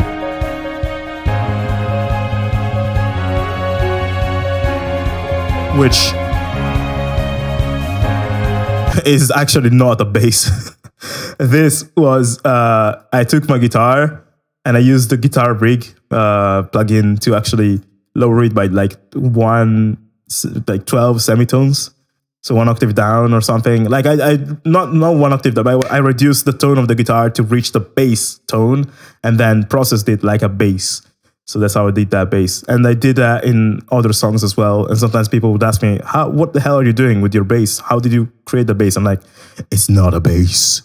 But yeah, now, this other song, I think I will have to remake it one day because it's still one of my favorites that I wrote, for sure. So I'm going to play it all now. And this one, I wrote it. The reason why I say, guys, that your ideas are never original is that we draw ideas from a reservoir that is actually full of unknown stuff. Like our subconscious is full of ideas that we got God knows where. And this was one of those ideas. Like months before I wrote this, a friend of mine showed me one of his unreleased tracks. It was like vocal acoustic rock he wrote for a girl. And it was very, like, it contained these very sweet melodies and sweet chords. Like, I was like, whoa, this is actually pretty good. And, you know, months after, you know, I was on a holiday in London, whatever. And I came back home with this idea in my head about this melody and this chord progression. And I wrote a track around it. And after writing and orchestrating and everything and publishing it on Epic Music World, I listened to it. I was like, wait a minute. I'm using the melody from my friend's song. So that was, you know, the moment I was like, what? But yeah, I kept it with his permission because this song ended up sounding quite awesome.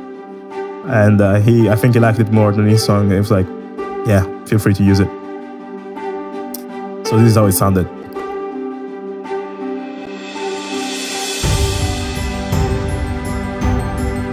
Oh, that's very sweet. Like a.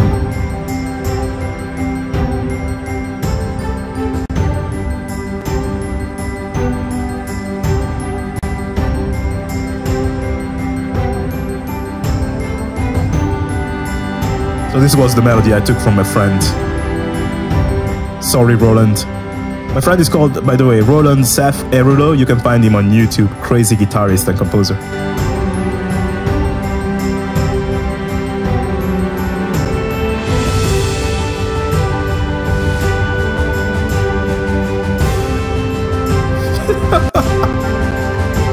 Stop with the SimCity comments.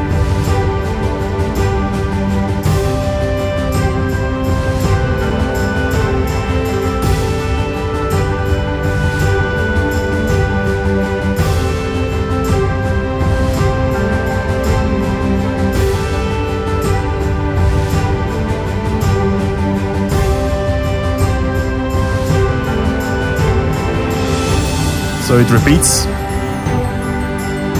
and then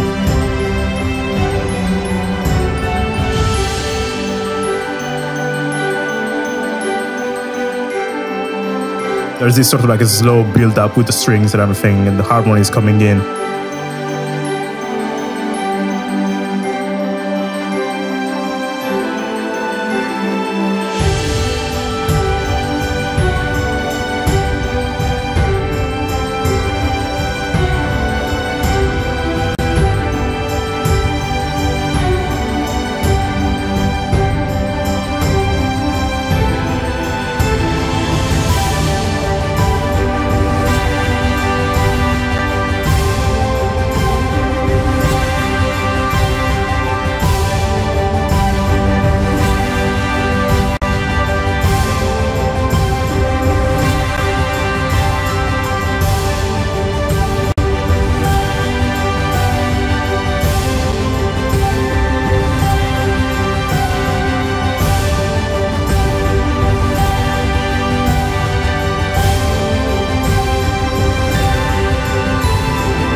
So yeah, I don't know what I was thinking when I wrote this, but it does sound like a holiday animated movie or whatever.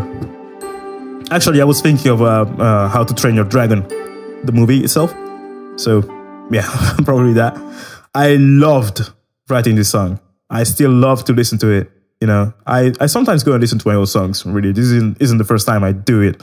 It's the first time I show them to 86 people live on YouTube. But yeah, when I wrote this one, I don't know, it felt so good, it felt very joyous. It's not, some of the music I showed you today is dark, it's aggressive, whatever. This one was a breath of fresh air, especially this part here. Like this part, like this finale with the brass here is already quite, like the build-up is already quite good. Then you have the brass fanfare coming in.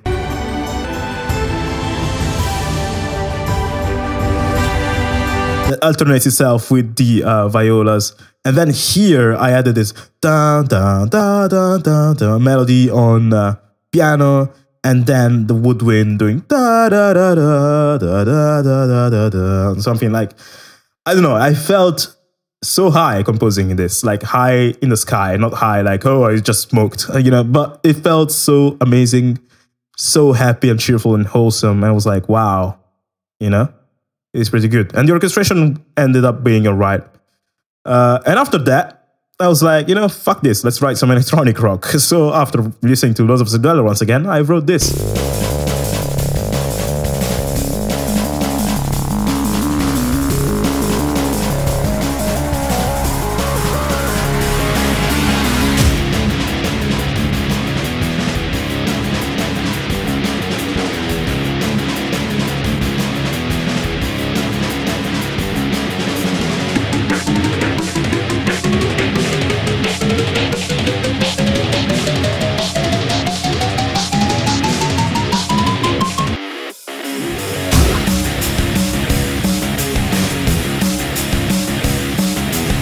My guitar is heavily processed, and there's some wah pedal stuff going on as well, which I created with the EQ after watching Cell Dweller's tutorial on how he manages guitars, pretty much.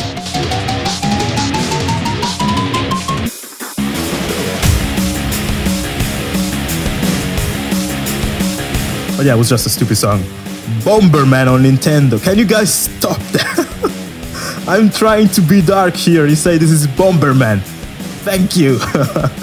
But yeah, after writing this one, it was a time where I contacted my friend Christian Batsik. We became friends over Facebook, and I asked him how the trailer world works, because I was like, okay, I have people following me on YouTube because my music gets published on Epic Music World. I have Audio Jungle, etc. But I feel I'm not growing anymore. I need to take it up one notch. And never try making EDM music. Robbie, if you joined us in the stream, in the first part of the stream, you might have noticed I made loads of electronic music in the beginning. And then I just went to do orchestral stuff. So if you want good, like once the stream is over, check it once again, because there's going to be a recording of the stream live on YouTube. You can listen to my EDM songs, which are like EDM flamenco and shit like that. But anyway, after writing that, I was like, I need to go one step further. And I was aware of trailer music. I was also aware I was nowhere close to the level of quality that I heard in trailer music, but I wanted to understand how that world worked. So I got in touch with a composer there. Yeah, it wasn't like, hey, Chris, collab, bro, or hey, Chris, tell me the secrets. I was like very friendly with him, very kind, very like, we just spoke as normal humans about normal stuff. And we just, hanged and, spoke and, stuff like that. And then one day I would just ask him, this trailer music stuff that you do, how does it work and everything? And he explained to me, well, back in the day, by the way, it was a bit different. It was easier to get inside it. You didn't have to be as skillful, although you needed to have skills, as you saw in this live stream. I did write lots of tracks and I learned lots of things before I even thought of writing music for trailers. And I sent an email to various, this was year 2, by the way, Marvel Inc.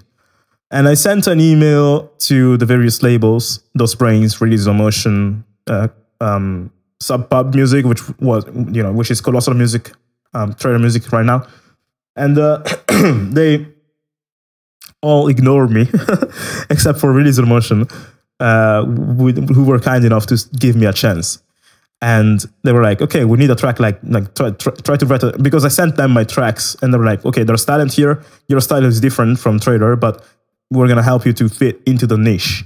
So I'm very grateful for Release on Motion for that. But they told me, try to write a trailer song. And imagine, guys, from nowhere, people who work with Hollywood telling you, write us a song that will work in a Hollywood trailer, Up until now, when I compose music, I always felt a bit confident because I didn't know better. I was like, oh, this is the shit, but I didn't really understand.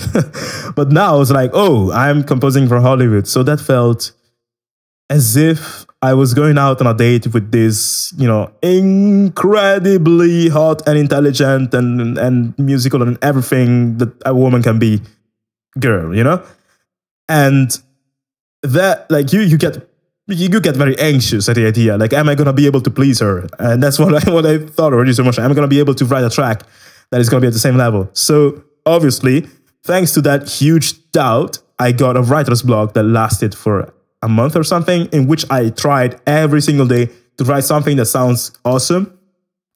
And everything I wrote sounded crappy, like very terrible. Until I wrote this song that is still incomplete because I wanted to add some dubstep basses here and stuff like that. But I thought, wow, this actually sounds trailer-ish and they will like it. So I wrote this. This was my, the best thing I composed to this day, I think. I mean, to that day when I composed this. So it sounded like this, kind of. Intro is not complete. I should have added something here. But you have this sort of like hits. And then you have this passage here.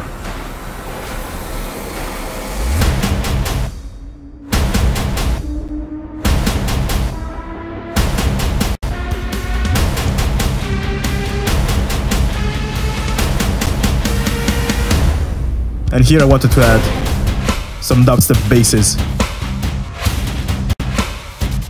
along with the guitars, but I didn't. And then there was this part here.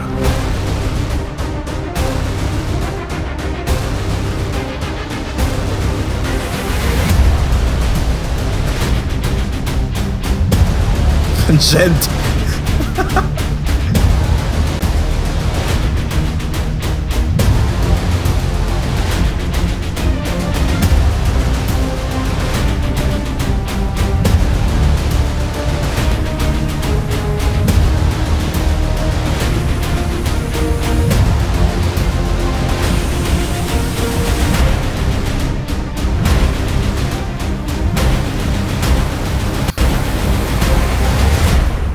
I obviously put loads of effort into this track when I wrote it, and I felt like, wow, they're gonna so love it, you know, and they're gonna love it even more when I add the dubstep basses and everything.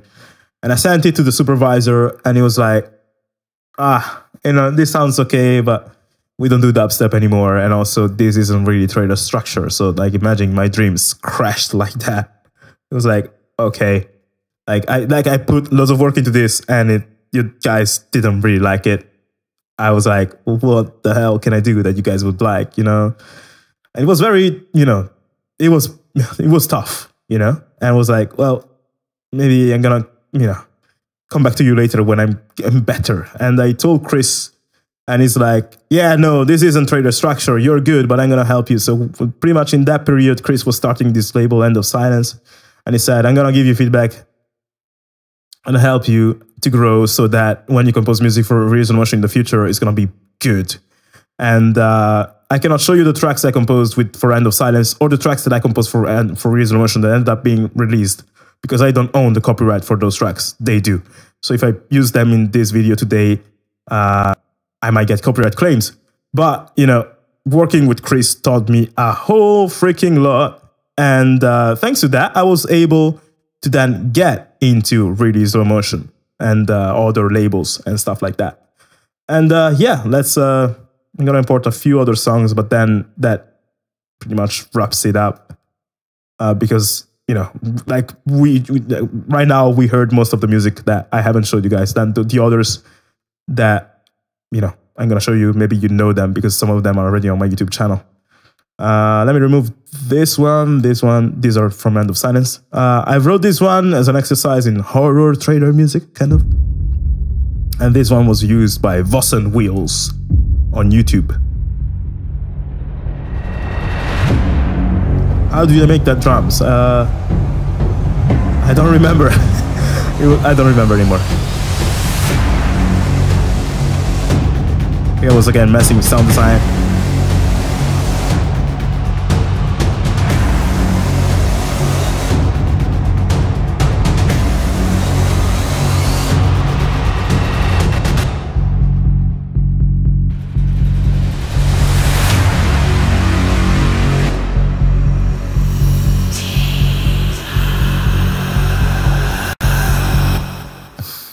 And when I wrote this, I was alone at home, and the thought crossed my mind that in horror movies, the black guy is always the first one who dies. So I was very, oh my God, you know, when you compose horror music, you're very like scared yourself. If the music is good, it scares you. So I was home alone, I was the black guy, and it was very, you know, freaky. I kept on turning around to see if there was any monsters coming in, and gladfully I'm still alive. But anyhow, I composed that song, published it on Audio Jungle, and it was used by Vossen Wheels, which was pretty big. And then I composed, you know, for the music for End of Silence. And there was this one song, which, man, I would love to show you to you guys, but I don't have the copyright. Maybe I'm going to leave a link to some YouTube videos featuring my trailer songs, because some of them are out there on the YouTube channels that are daunting enough to use copyrighted music like that. And one of the songs I composed for End of Silence, which was then published through Real Motion, was this song where I spent 200 hours on. 200. It was a massive project where I used, I think, 200 lines of FL Studio project file. And the goal with that one was to spend as much time as possible to really craft this arrangement that had as many things as possible in it, so that as to practice all my trailer chops in one song. The song itself is not so mind-blowing now. It's pretty good, but it's not a song that would be worth spending 200 hours on. But it taught me a lot as a process. So after writing that one, I like my sound became way better, and that song was actually one of the favorites on the album for Christian, who was the director of the album. So it was a pretty good milestone. And then after that, I started writing demos for Audio Imperia, who saw I was composing music for traders and stuff. They're like, "Oh, we made this library. Do you want to try it and write a demo for it?" And I was like, "Yeah, let's do it." So I wrote this one with the Audio Imperia library called Dark Dimensions.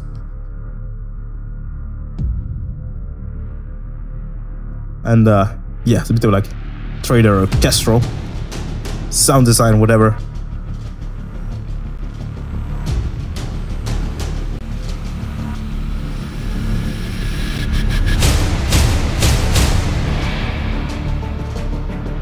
Once again inspired by Tron Legacy, I think.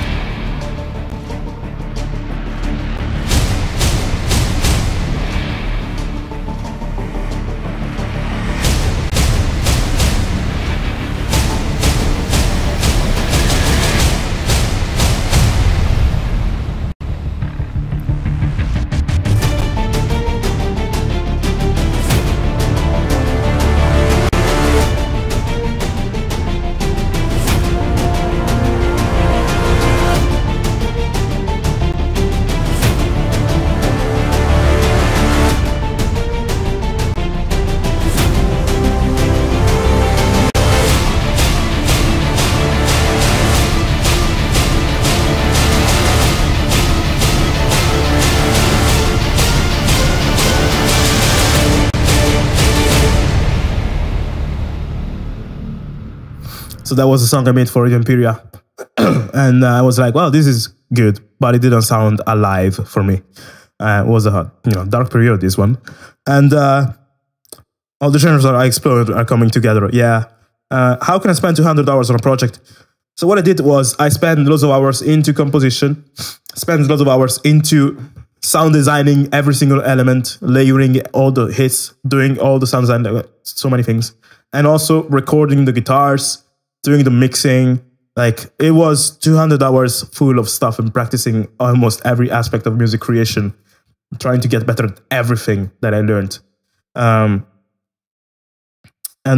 Yeah. But yeah, this was a dark period because, making trailer music is very effortful, especially when you just begin. And it's also a long-term game. Like, when you make trailer music, you make the song, it gets published months after, and it gets placements, if God wills it, months after, and you get the money for those placements months after. So it's like very delayed gratification. And it was, as you guys saw, I was like, I came from a background of trying to blend flamenco and EDM and doing so many different crazy things. So, I was, now narrowing down so much and spending so much time in trying to write trailer music that I kind of forgot about everything else. And I was losing a bit of my, flair or interest and stuff. Like, I don't know, I had this writer's block where everything I wrote sounded crappy after writing my End of Silence album. So this track, what is it even? Oh yeah. Audio jungle stuff. But it was like, it didn't have a soul anymore. And this was, I think, the second worst period I had in music. I wasn't very creative anymore. I was feeling down. And every time I sat down in front of a studio and composed something, it sounded terrible. Really terrible. For me, at least. As if it didn't have life, didn't have a soul. And I was like, maybe I'm not really able to make music anymore. Because this happened on the span of a month. Like, imagine a month where you sit down in front of a DAW every day. Your day job is to make music. So if you come at the end of that day knowing that you spent, 6-8 hours in front of a DAW, everything you wrote sounds crap, you feel like a failure, pretty much. And that happened for an entire month. And after that, I was like, well, it's a long story, but after that, I was like, there's no point for me to continue making music if every single time I sit down in front of a studio, I feel like shit because I'm not able to compose anything of value. So, it's been nice, but I think at this point, for some reason, I'm not a good composer anymore, and I'm just gonna quit. But before quitting, I decided to write this song with the idea in mind of saying goodbye to music, you know? And I just sat down in front of my MIDI keyboard. I don't usually compose from a MIDI keyboard because I'm not good at playing keyboard. But I sat down with the intention of like coming up with chord progressions, coming up with stuff, melodies on the go, and whatever I wrote, like the promise I made to myself was that whatever I wrote, I was gonna keep it without second guessing anything. And I wrote this song that starts with a cheesy chord progression, but then it evolves. And in this song, you witness or you hear the pain of me giving up on my dream, then the rage of me saying, why the hell should I give up on what I built these years with such effort? And then there comes a part which is like epic, and it's the part where the song itself sounded so amazing that it made me find hope into the idea of making music for a living once again. So the song itself here represents that entire process I went through as I composed it, and it sounds like this. It's on my YouTube channel and you must have heard it. It's like orchestral post-rock song.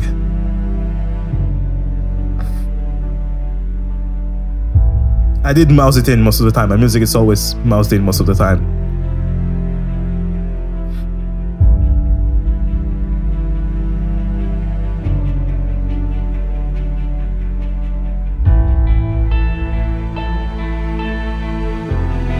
It was the sad part, the sad bit, and I kept every single stupid melody that came to mind.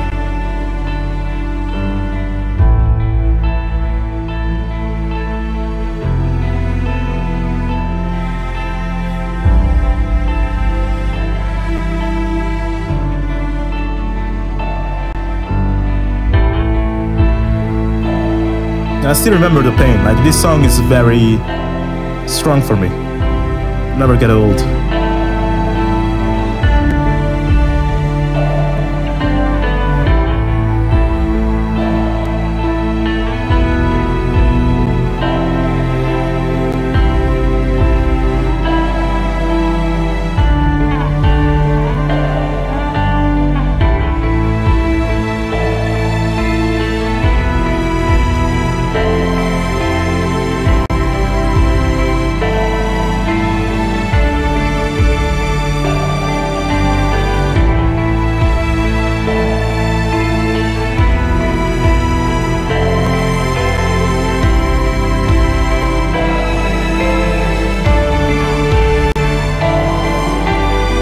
So at this point I was very, enraged.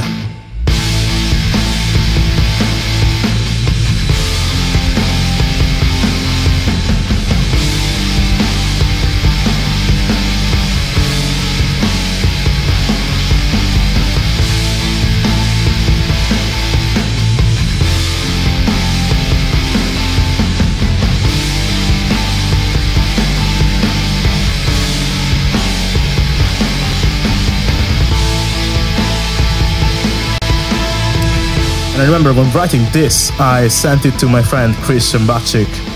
And guys, I really think that friendship is one of the most important things. If you want to make it through alive this career, having composer friends helps you. When I wrote this, I still felt this sounded like shit. But then I sent it to Chris and it was like, no. You shouldn't give up music and you should definitely finish this song. So that gave me courage to write, the other bit here. And with some advice from him and everything, it sounded very good. And I was like, yeah, I should keep on doing this.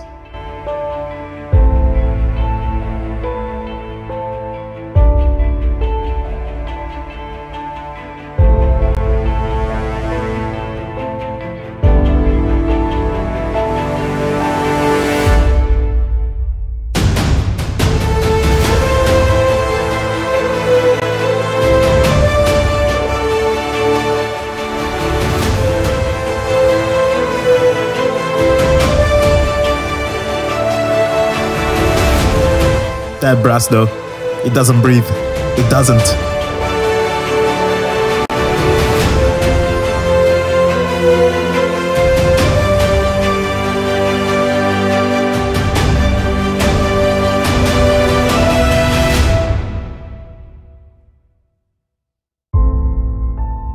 But yeah, this was the calm reflection and, feeling of, I need to keep on making this, And as I was writing these piano notes, like my dream of making music and becoming a great composer was reborn. So that was the name of the song. And that's how it felt. And for me, this is still one. Like, I love the stuff I'm doing now. I love the fact of taking like Green Hill Zone from Sonic and giving it a whole new face with my arrangement. When I make covers, people don't seem to understand that although I borrow melodies, I change freaking lots of things in the track. I change the style, change the orchestration, give it new life, sometimes new chords. So the idea of taking my favorite songs and arranging like I'm doing now, it's what I always wanted to do also, because my ultimate dream would be to compose music for video games such as Final Fantasy, Sonic, and all those things. So when I make those covers, I feel on top of the world. And I feel like I've grown so much, because if you check out my music compared to the music we heard until now, today it sounds way better. But the soul of this song will never get old, The meaning, all the stories that went into it, the pathos, if you will, the melodies, and it's just, this is the reason why I say music is what is all that matters, more than quality, more than technicality. The guitar playing is not great. The guitar tone sucks, and it's cheesy, chord progressions, whatever. It's really cheesy, but it's really human. Like, it's one of the most human things I've done. So I published it on YouTube, and this became one of my most popular songs on Epic Music World and those channels, and people were writing poems on this song even. And this is where people started to ask me, can you please make tutorials? I was like, maybe I should consider that. Then I wrote my codename Highwind track. After this one was written, after writing this one, I found hope once again, and I started composing once again, cheerfully. And I wrote this one after finding out about this guy called Daniel James, which you guys surely know. He's an incredible personality, an incredible composer who makes these Twitch live streams when in 2 hours he composes incredible music with both electronic elements and interesting rhythms, but also orchestral breakdowns that are like awesome. And I was like, wow, I want to do something like that. So when Audio Imperia contacted me to do a demo for Shredders, I tried to go for something with a Daniel James sort of sound, and I wrote the codename Highwind track, which I made a tutorial about, by the way. It's called 4 Tips for making cinematic arrangements more interesting. The song is on Spotify, by the way. It's called Reborn.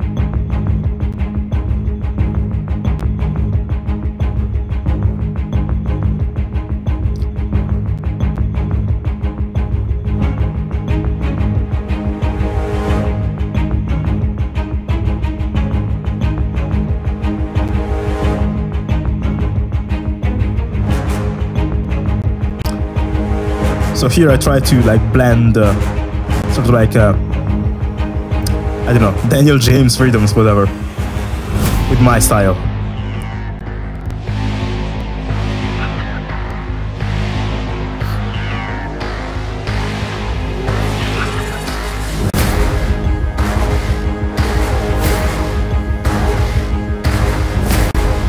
So you have the brass staccatos that blend in with this weird synthetic loop.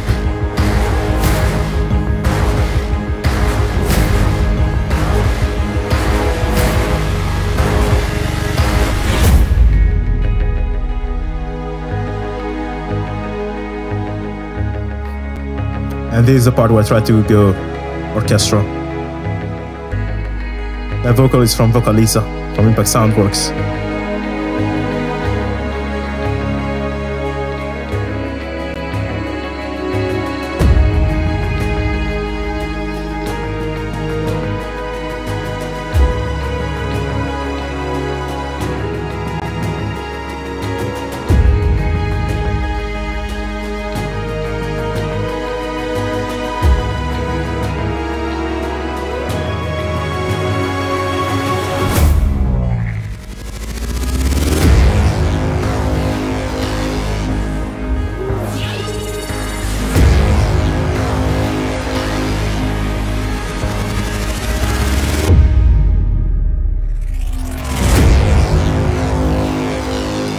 So it's interesting to hear, like to read you guys wrote comments like you see me climbing a rock or Metal Gear Solid 5.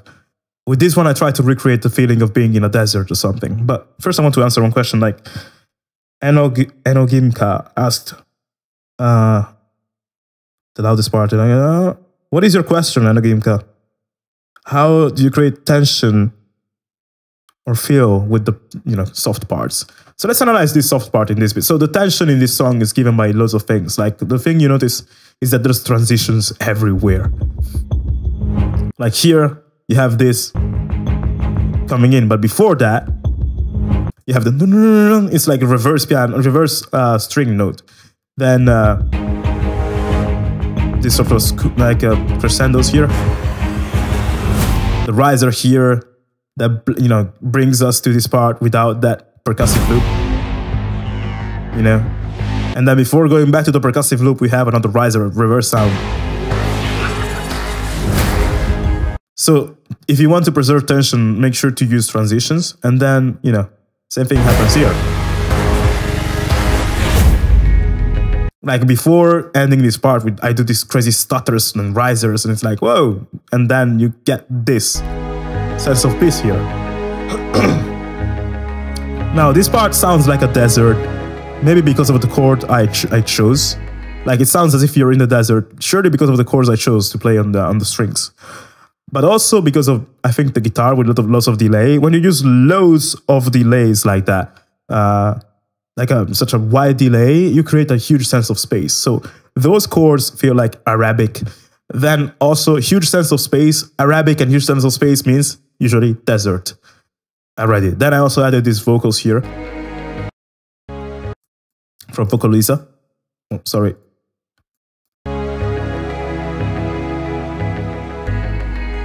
And you have that going all over the whole part here. And then I also added this, I would say Arabic, or I don't know how to call it, guitar solo.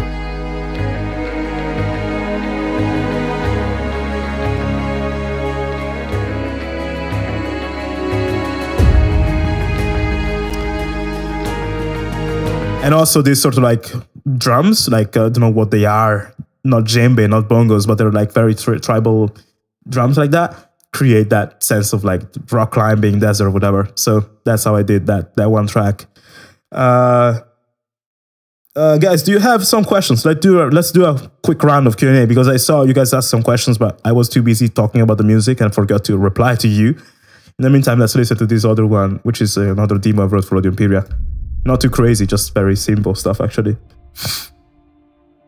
Hank Senpai asks, do you make tracks in a single sitting or over time? I do that over time, especially now where it takes me a lot of time to make a track. Like nowadays it takes me from 20 hours to 40 hours or something, sometimes even more. So I do it, more sittings. Sometimes I might write a track in 10 hours, but I very rarely do them in one sitting now, because I try to add as much detail as possible, and that really costs me loads of time.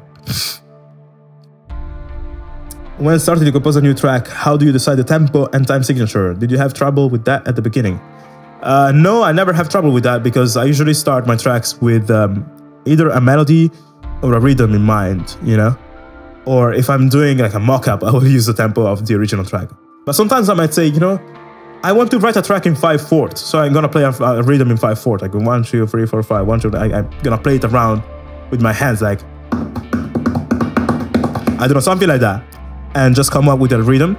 And then I do that, like I choose a rhythm and I write a rhythm with my hands, or I play a rhythm with my hands and then I figure out what time signature that it is in.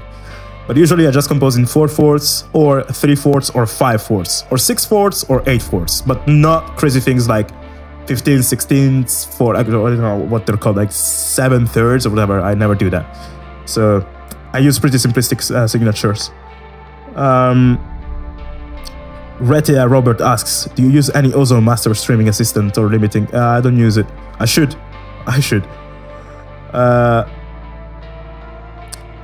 Mac asks, would you consider doing a song with inspiration from Sin City? Totally. That's my goal in life, really. Darren asks, do you prefer to mix on monitors or headphones? I usually use both. I prefer to use both because it's good to have a reference on both sides. You should define your melodies. Your compositions sound like some interesting intervals that progress and just new instrument carry over down, but not something meaningful.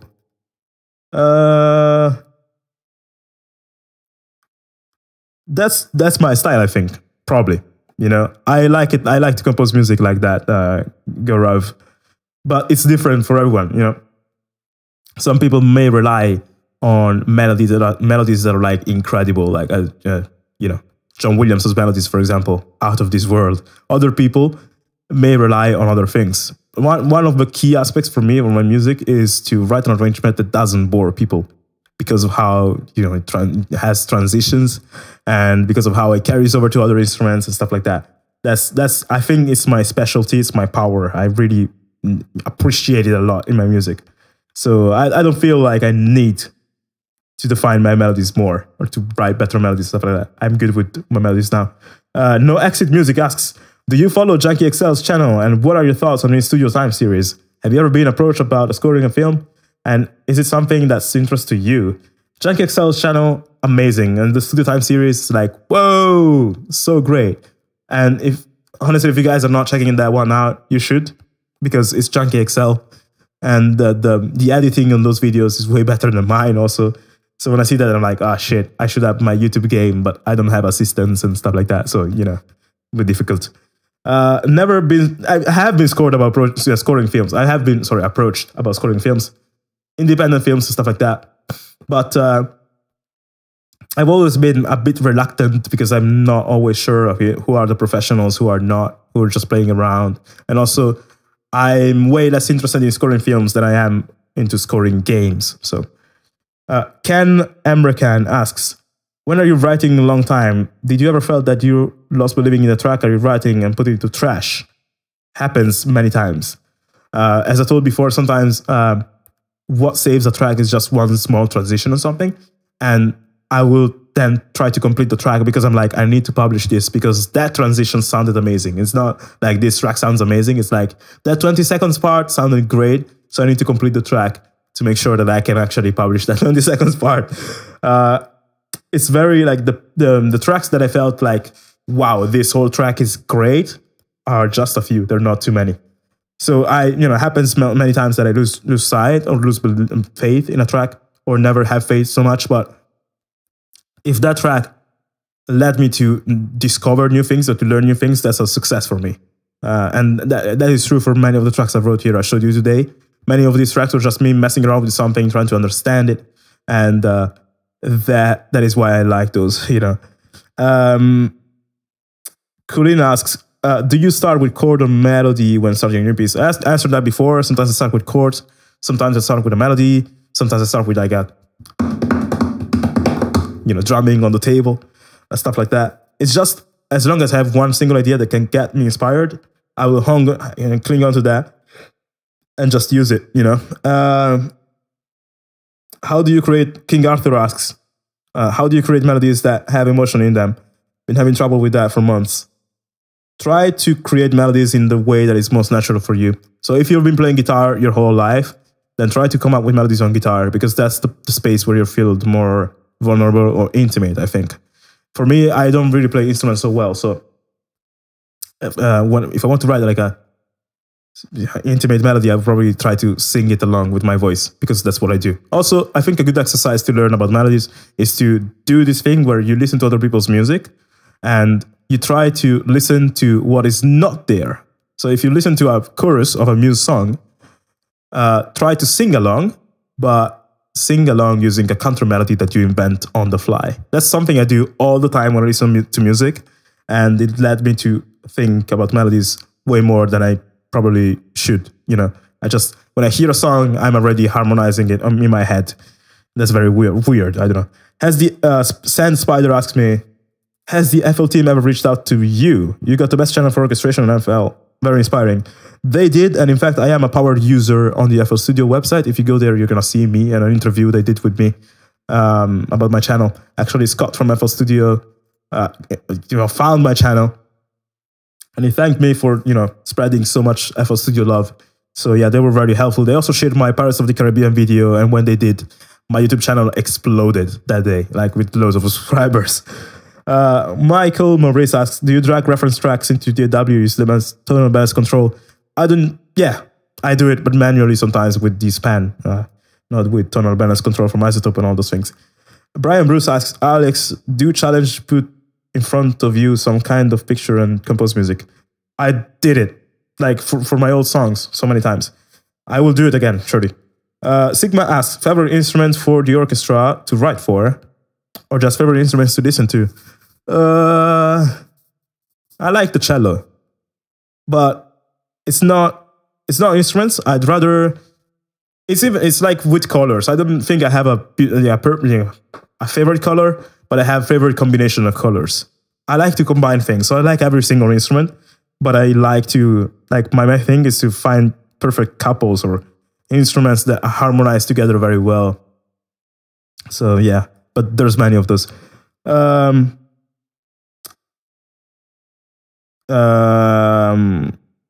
It's Junkie Excel's channel for those who asked. Marvel Inc. So asks, do you sound design your scenes yourself or do you use presets? I do both. And sometimes I just take presets and I tweak them a lot and transform them into something new. And synthesizers, I use Harmor, Serum. I used the Massive in the beginning, not anymore. And I also use Juggernaut from Impact Soundworks. No Exit Music asks, have you played Deus Ex? If so, what are your thoughts on the soundtrack? It's pretty dope. If you haven't listened to it, you should check it out. Deus Ex, Mankind Divided, is one of my favorite soundtracks of all time. And I did play Deus Ex Human Revolution when it came out, and it was so freaking good. The soundtrack, the game, everything is so amazing. But the Mankind Divided, I didn't play the game, but I checked the soundtrack a few months ago this summer, and I was blown away. It's like the definitive soundtrack of Deus Ex, like 2 hours long, and every single track is on point. It's like, what? How?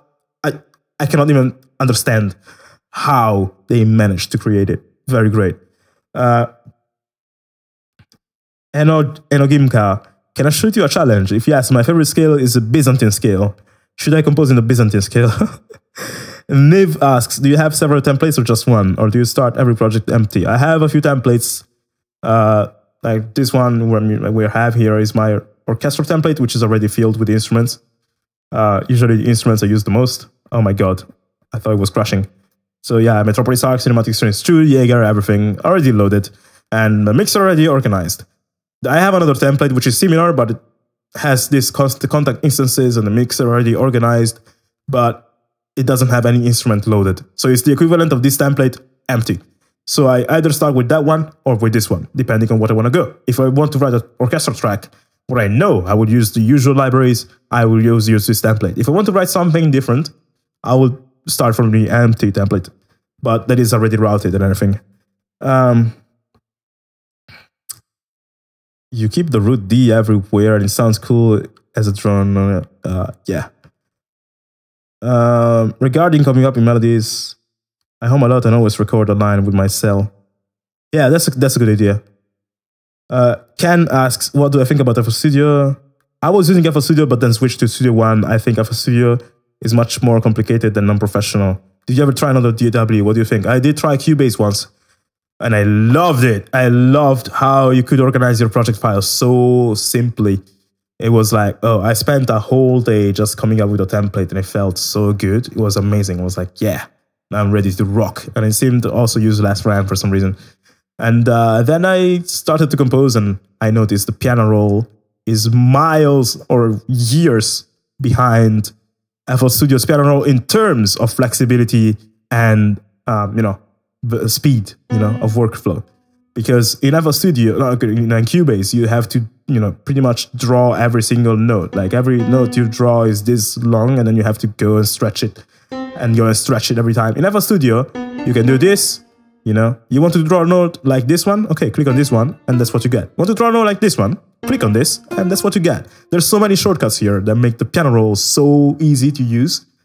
And as a guy who doesn't compose with a keyboard, I didn't want to use the Cubase piano roll because it gave me, I don't know, cancer pretty much. FL Studio, I came back to FL Studio the day after trying Cubase piano roll, but I have to say, if I knew how to play, if I recorded by hand with the piano, keyboard, everything, and if I didn't like it, maybe the Cubase workflow would have been faster for me. FL Studio also has some things that I don't think I saw in Cubase, like Patcher. This plugin is a thing, it's immense. You can create circuits of plugins with this one. And just, I don't know, it gives you so much freedom to do so many things, and it's out of this world. So I wouldn't call FL Studio unprofessional. Also, the free updates from FL Studio are always more than welcome. And I don't know, I really like it. So, but I heard great things about Studio One, and I would love to try it eventually. But honestly, I don't feel the need for it because I love FL Studio. What music I'm planning to compose? Video game music and music for TV. Marvel Inc. asks, what is the best place to get samples and presets for orchestral music besides Splice? Contact libraries. Check out my video, The Definitive Guide to Orchestral Libraries. It's going to help you a lot. You do have expression maps in FL Studio. I mean, you have all the basics. All this nonsense about FL Studio not having all the features that other libraries have, other DAWs have, is told by people who don't even know FL Studio, or people who last used FL Studio 5 or 10 years ago, maybe 10 years ago. Because you do have expression maps, you have everything. You also have this plugin called BRSO Articulate, which allows you to, link articulations to your note colors. So if I do this,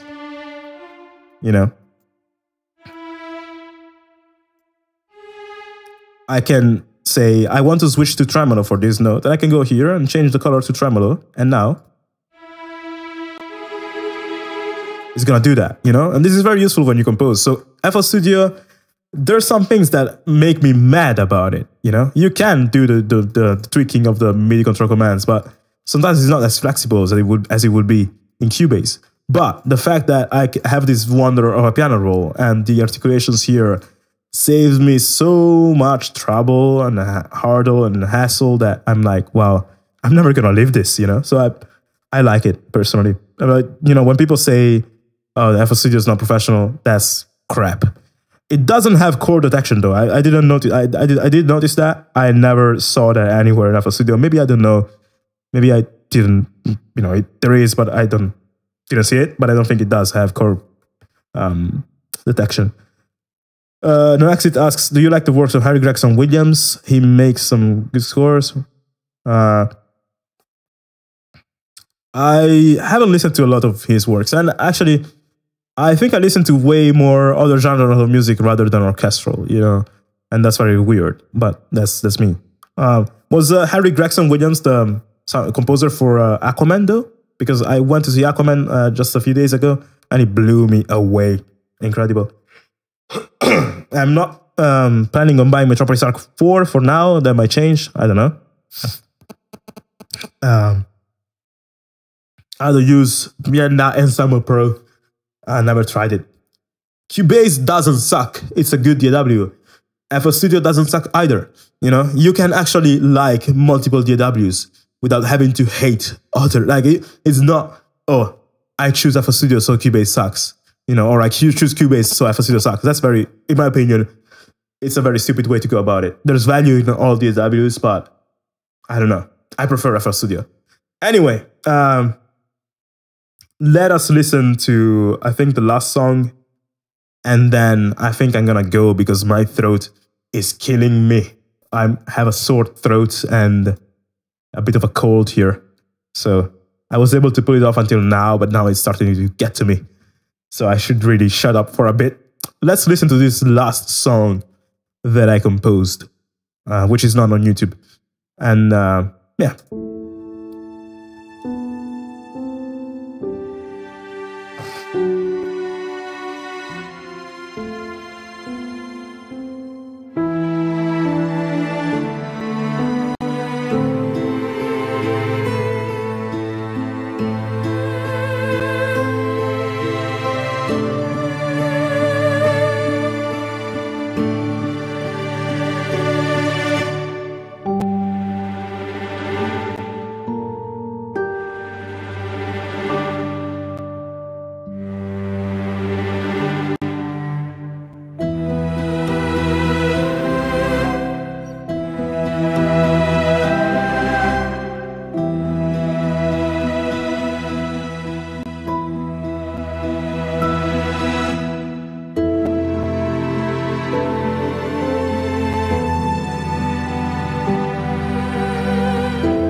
Okay, guys. So that was I think the last song I composed before starting my YouTube channel. Some of these songs, I uploaded them like Reborn. Actually, Reborn is the only song that I uploaded out of them all.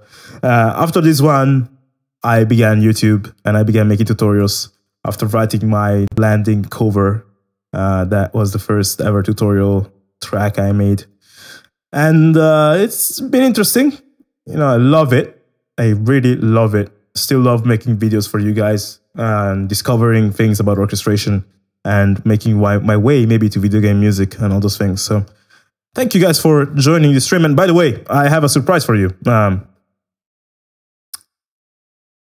On Christmas, on the day of the morning of the 25th, I'm going to send out 3 stems to 3 of my compositions, of the ones that I made lately, like my covers and everything. 3 orchestral stems and MIDI files to those of you who will enter the newsletter. You can get into my newsletter by downloading the Thor, the Dark World stems. You can find the link to that in the description of this video.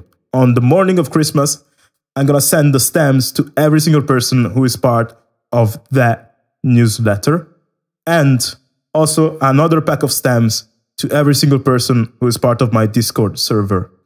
So I'm doing that, like starting my newsletter and my Discord, both as a way to give more value and as a way to notify you guys whenever I publish something cool, because YouTube now has a way of getting in the way between video makers and their fans, of not showing them that a new video is out. So sometimes I might have to use Discord and stuff like that. And also, you guys might have heard about Article 13, Now, not everyone knows about what the impact is going to be about that law, if that passes. But if, the worst goes to worst, YouTube, they said they might have to close in the European Union, which is the place where I live. So if that happens, I want to make sure to have some place where I can still be in touch with you guys. Because if my YouTube channel explodes like that, then if you're only subscribed here, you don't know where to find me somewhere else, like your email and Discord, then you're going to lose track of me. Obviously, if YouTube closes my channel, all the work I did with my tutorials is not lost, because I saved every single one of my tutorials on my hard drive. So I would re-upload them somewhere else. But if you want to stay in touch with me, make sure to follow me on, join me on Discord on our server, and subscribe to my newsletter. And for those of you who will do that, I will leave you that Christmas present on the morning of the 25th.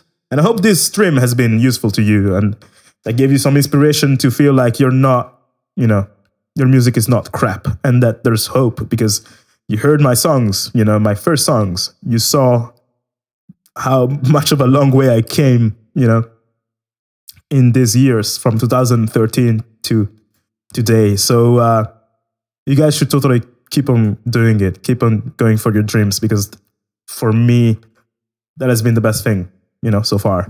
So I can recommend you that from personal experience. And also, when people tell you things like, oh, your music is shit, your music sounds like SimCity, fuck those guys, just do the thing that makes your heart beat and makes your soul come to life. And if people don't understand your intention, it doesn't matter. As long as your intentions are good, as long as your intentions are positive and they're real, then you're doing the right thing. Even if other people don't realize it, just maybe work on finding the people who will actually understand what you're doing, and cherish those relationships. And that's all for this video. And my throat is really killing me, so thank you guys for joining.